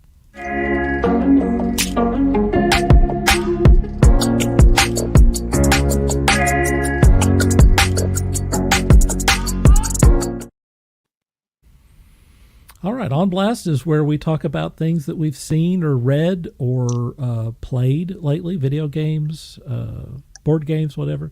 Just something that we want to highlight and talk about. And for that first, I'm going to go to Steve. Are you ready, Steve? Kind of, sort of, but not really. I mean, honestly, it's been kind of a lame week. I've played a ton of Gran Turismo 7, as Walt could probably know for sure. So that's been fun. I've kind of revisited a little bit of my childhood. I picked these up a while ago. These are basically art books from Macross. Yeah. And what's really funky is they're like magazines, but they have dust covers. Yes. Who knew? I have a Star Blazers one like that. Do you really? I I'd love do. to see that. I got it a long time ago. I've got a love couple to of see Star that. Blazers ones too. Like an anime convention. But it's really cool because they've got character studies and stuff that leads into the It's a real art of. storyboards for the original Macross series. That's cool, man. Yeah, so that's been fun. Yeah. And then of course, me being who I am, I had to go in and find the more recent stuff, like the new toys. Yeah.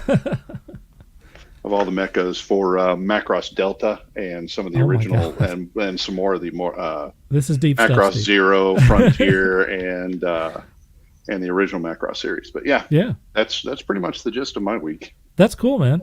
I like those. I'd like to see those. Oh, they are beautiful. Walt, what do you got, man? Not much. I've just been consuming a hell of a lot of Tubi. Oh my God, that's my subject too. We're giving unsolicited. I'm just Tubi is just fascinating to me. So I went back and I watched again all 65 episodes of Mask, the old animated Mask. Oh my God, Walt. All 65 episodes. It's about 6 hours worth of stuff. What I thought the you had a heck? job, man. Yeah, for real. What the? On the weekends now. Come on. Also, You got 65 hours in 2 days? What the hell? no episodes. Like, from like Friday evening on, Oh, okay. All right. Also, I over the past weekend I went to the IndyCar Series race, the XL 375. Scored a free ticket, and as usual, I think this was like close ending number 7 for the Texas Motor Speedway. I was very disappointed in that ending. Yeah, two teammates went at it, and this is such a race car driver name, Will Power. That's the guy's real name. Yes, the guy's real name. Power. Will Power. He lost again by like half a car length at the line. Nope, that was Scott McLaughlin. Was it McLaughlin? No, Will Power lost. I promise you. I promise you. Either way. God, I want to write a character named Will Power. Yeah. Serious.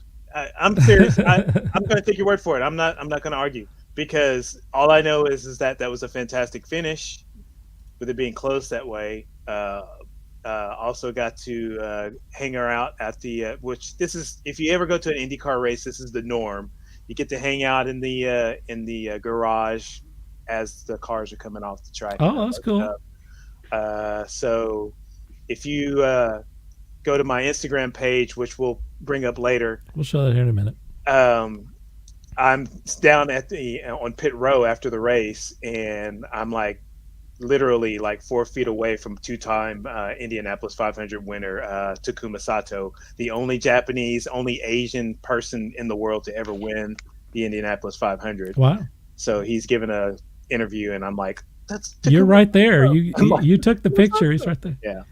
That's cool, man. Also stood in back of at the back of the race car that's owned by David Letterman. So Ray Hall Letterman. The Ray Hall Letterman, and there's a third person, I can't remember his name. Lanigan. Yeah, Tom Lanigan. Something like that. So I'm at the back of the truck for that, and I'm like, yeah, that's the David Letterman truck right there. Anyway, but that's all That's I've done good. over the weekend. Dude, That's side pretty note, cool. have you seen David Letterman lately? Yes, I have. I watched every once in a while. I watch. He his looks like show a on there. wizard. Holy crap. I saw he popped up on, I don't even remember what broadcast I was watching. I'm like, what in the hell? He's got Santa now. He's got a show on Netflix where he interviews people, which I recommend watching that show if you're a fan of David Letterman and you like really good Is it good? interviews. If you like really good interviews of people, that's a really good It's show like to my watch. next guest needs no introduction. Yes, that's it. Yeah. All right, Nick, you're up. Have you seen any good movies lately or something you'd like to talk about? There's this really cool flick called Elusive. I hear that it's awesome. Uh, I've seen it a few times. What did I didn't do a whole lot this week? I made it through my weekly stack of comics. Here we go. This is what we want to see. This is perfect. Nightwing, I really enjoy. Justice League, I like Brian Michael Bendis a lot. He can get a little ambitious sometimes, a little like what's going on, but I always like him. He's a good writer. Yeah, he is. Mark Waid, also a good writer. Cool, yeah. Minus, that's all those nostalgia buttons I was bitching about like 20 minutes. Now we know. This is where one of us. I love it so much. Detective Comics, a bunch of Spider-Man's kind of whatever right now, but is what it is. Wonder Woman's been pretty good, really good lately. One of the cool things, because I'm into. Did you read Wonder Girl? No. Love that series. Wonder Girl is pretty good. Yeah, I love that series. Well, the recent run they did of Batgirl, it ended. Oh, I wanted to read that too. Yeah, it's really it's solid. It was better. It was the best DC thing at the time, I thought. Yeah. Also, for indie stuff, Stillwater. Is really I've heard good things about that. It's a really good series. Chip Zdarsky, he does a lot of work for Marvel and stuff. He did the recent Daredevil run, but and the other two, Saga is obviously back, which is so.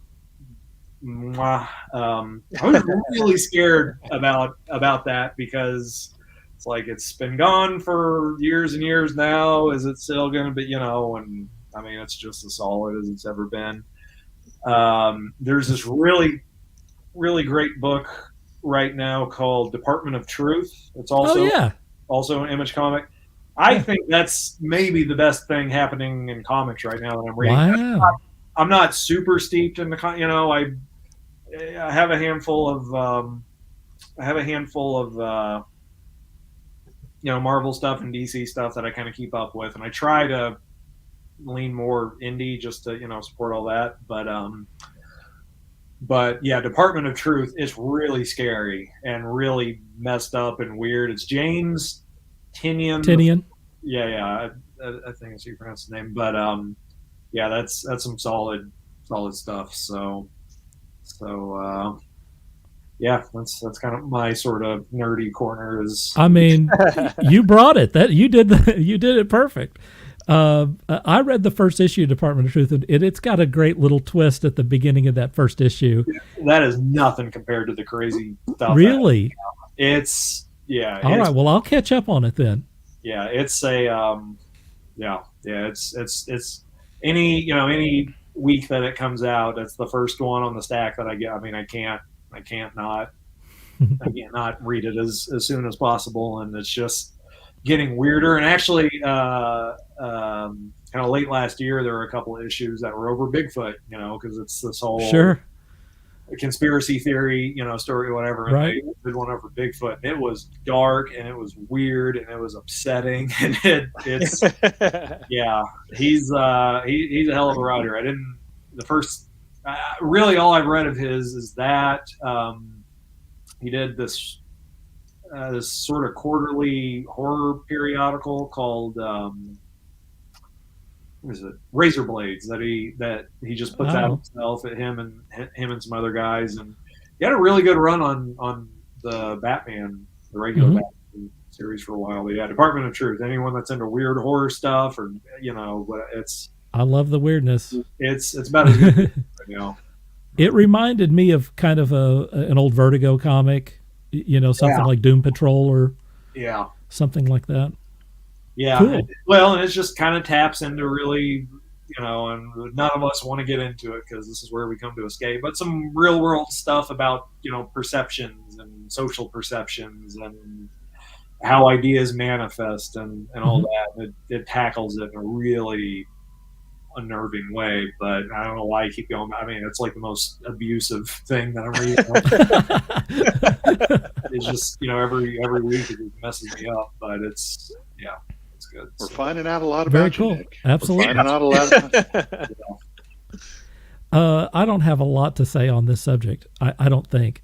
But also, I've been watching Tubi. Tubi, by the way, is free, folks. If you're just looking for I think that their sweet wheelhouse is older material that you can't find anywhere else. I mean, you can't find most of this stuff streaming elsewhere. And it's like cartoons that you used to watch or maybe that you've heard of, or old television shows or that sort of thing. So here's what I started watching over the last week.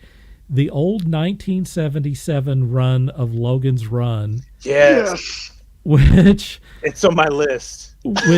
I was telling Sean the other day that when I was around in 1977, and I was very familiar with Logan's Run the movie, and it bothered me that it wasn't the people from Logan's Run the movie, Right. in the series, and for some reason that kind of turned me off of it, and I really didn't pursue it. But this series is not bad. It's DC Fontana, who is one of the producers of the old Star Trek, the original Star Trek series, is one of the producers and writers on Logan's Run. So it has a pretty good stories, and it has that kind of Star Trek feel where each week they have a different issue that they have to resolve or whatever. They've introduced a few new characters to this universe, and the guy who wrote the original Logan's Run book and was involved with the Logan's Run movie is also involved in the television series. So you could call it canon in some ways, because it's, it has some legitimate creators that are involved in this thing. And it's not, they're taking it seriously, which is what I'm finding with a lot of these older series that I assumed were kind of goofy. They were much more serious than I remember them being, and maybe they went far afield at the end of the series or something. But it seems like, for example, I watched the first episode of The Greatest American Hero, not too terribly long ago, just to get a feel for it again, and it was really serious. It's like, I thought this was kind of a comedy series, and I think it eventually became that, but at least at the beginning, it was kind of a superhero infused drama, and they were taking it very serious and stuff. So anyway, Logan's Run, I enjoy it. I think it's pretty good, and if you're interested in it, it's free. It's free on Tubi. Now, you don't have to pay a subscription fee. You do have to watch some commercials. Well, that's 2 minutes every now and then. That's it. It's not as bad as if you were watching it on regular cable television. Certainly not. In most cases, they drop those commercials right in these spots where they don't drop commercials. Right, so. They don't interrupt the middle of the scene or something and ruin it for you. They actually insert it in the correct places, unlike a lot of these streaming services and stuff. Let me tell you about those other streaming services. Right. Anyway, Logan's Run is fun, and even if you don't want to see Logan's Run, maybe you want to see the old Battlestar Galactica or the new Battlestar Galactica, or you want to see the Flash Gordon animated series or some of this other stuff, or Cleopatra 2525. The man, hey Steve, the man from Atlantis. Yeah, they just started The Man from Atlantis. The Man from Atlantis, if you can believe that. Patrick Duffy. Come on now. I'm waiting for the $6 Million Man. And the Bionic Woman. Having not wandered through Tubi as much as I'd like, I have been through there, and I did see the old Battlestar Galactica, et cetera, et cetera. But my question is this: is Hardcastle and McCormick on there? Not yet. I don't think so. I would. I don't remember seeing that. I would push for it. I don't remember seeing that. That and what's the other one from the old Friday nights? You had which one? I want Street Hawk. Wow. Automan. Automan. We need Automan.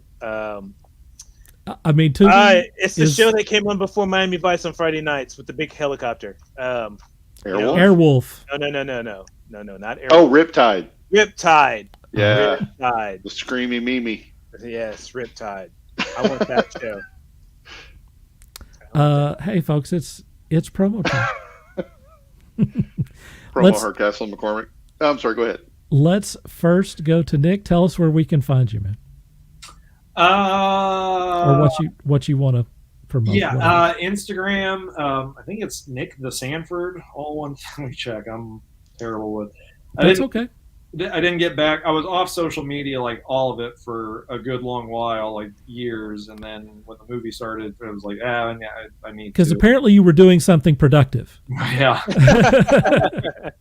Nick the Sanford is that's my Instagram. So good. That's mainly stupid stuff or potential stuff. Or Your bio line is brilliant. oh yeah. Read it out loud. I want to hear someone else say it. There you go. Oh man, I prompted myself, didn't I? Shit. Nick Sanford, visual poet of the human condition, diarrhea haver. Very Nice. very mature. Very Nice. Brilliant. I love it. Also, go to stupidbigfootmovie.com. Watch that trailer. That's everyone's homework assignment. Yep. Get over there and watch that thing. If that doesn't convince you that you're interested in this movie, then I don't know. I don't know what to say about you. You're a terrible person, frankly. I only wish that I had a James Earl Jones or Patrick Stewart voice where I could have read that line much better. It still sounded good. It was the first time I've ever heard it out loud. I just wanted. What does this sound like? How does that? So Also, you have a Facebook group for Stupid Bigfoot Movie. You get over there and You're also sign on up for that Yep. and follow along with what's going on. Yep. April 1st is the premiere. Yeah. Anyone will be able to see it. I guess in North America, but if you can't see it in the theater, you can watch it from the website. But try and see it in the theater if you can. So Yeah. that's my pitch. I think that's a good pitch. I love seeing movies in the theater, for sure. All right, let's see. Here we go. Look at this. Here's Steve's deets. Tell us all about it, Steve. Short though, maybe. What are they going to see? Sanctify Yourself is my Instagram. It's basically a whole lot of nothingness. Twitter is just me bitching about Ukraine and Russia. And I don't have time. Yeah. I'm blown out on that. I've had enough. yeah. I also have another Instagram. It's it's kind of like my web address there, 918art.com. By the way, that's all of my graphic design work, advertising, graphic design, photography, a lot of aviation photography. A lot of pictures of planes. No, really good pictures of planes. Thank you very much. Yeah, really good. Chewing on getting some extra photography in there besides airplanes, just to kind of widen my portfolio a bit. But also have another Instagram page, the 918 Av Spotting, which is all airplanes all the time. So there you go. Cool. Yeah, good stuff. All right, Walt, you're up, man. Tell us all about it. All right, you can find me at the Walter Cons on Facebook, my whatstudioart.blogspot.com. You can catch me playing video games every once in a while on Twitch at @Gatchaman_1. You can buy stuff at my Zazzle store.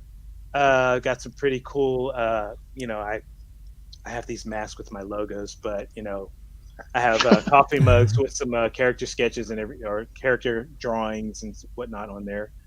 And also you can catch me on Instagram. I am Gatchaman1_1. And I just do some random stuff on there. Like I said, you can find some photographs that I took from the race this past weekend. You can see some of my sketches.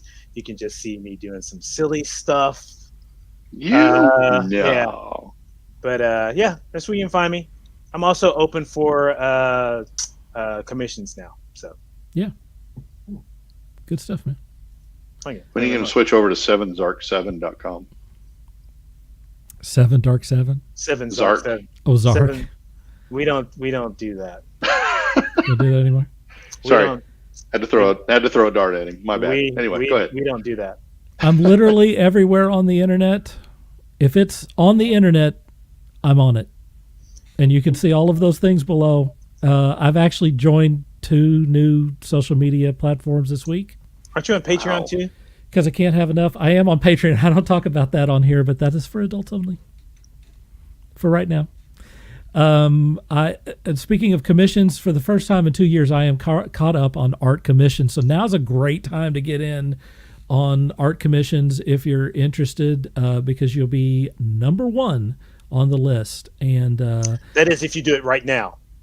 If you do it right now, right? I mean, seriously, there are about 3 people that are talking to me about getting an art commission. So whoever gets me first gets in that first slot. Anyway, I've been doing a lot of artwork lately. It's really coming together for me. I'm having a lot of fun doing art. So yeah, keep me doing art, please. That's what I got. Okay. Hey, thanks, guys. You're welcome. Thank you. This was a lot of fun. Thank you for having me. Thank you for keeping me up past 8:30.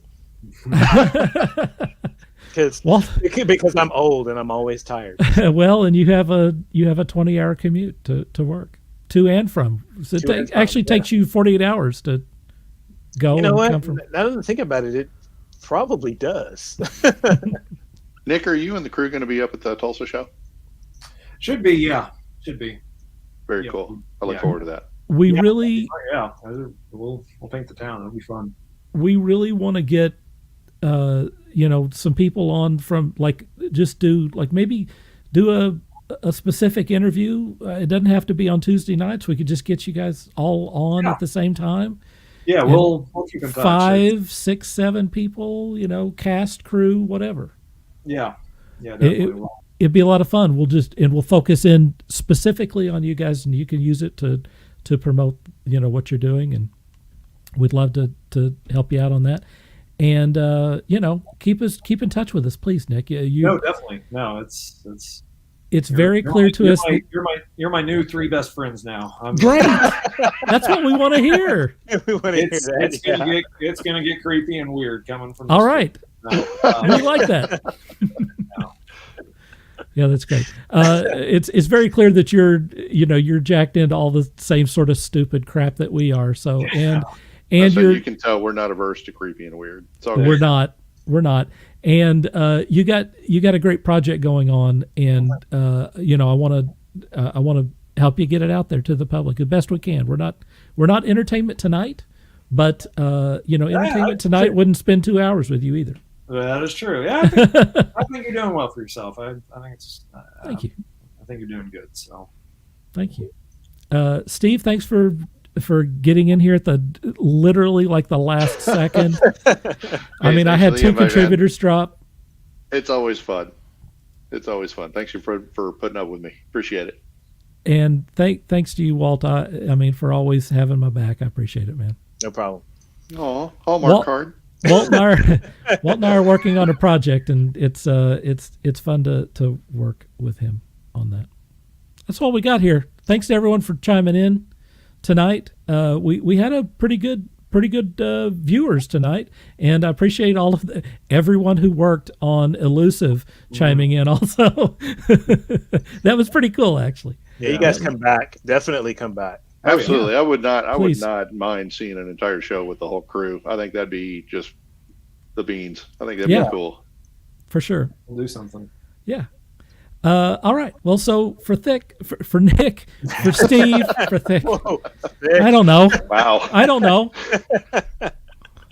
It's getting late. He said that while he was looking at me. It's getting late. For Nick, for Steve, for Walt, and for everyone here at Taskforce Geek, thanks for watching us. Please leave a like or share wherever you see this. We sure do appreciate all of your help.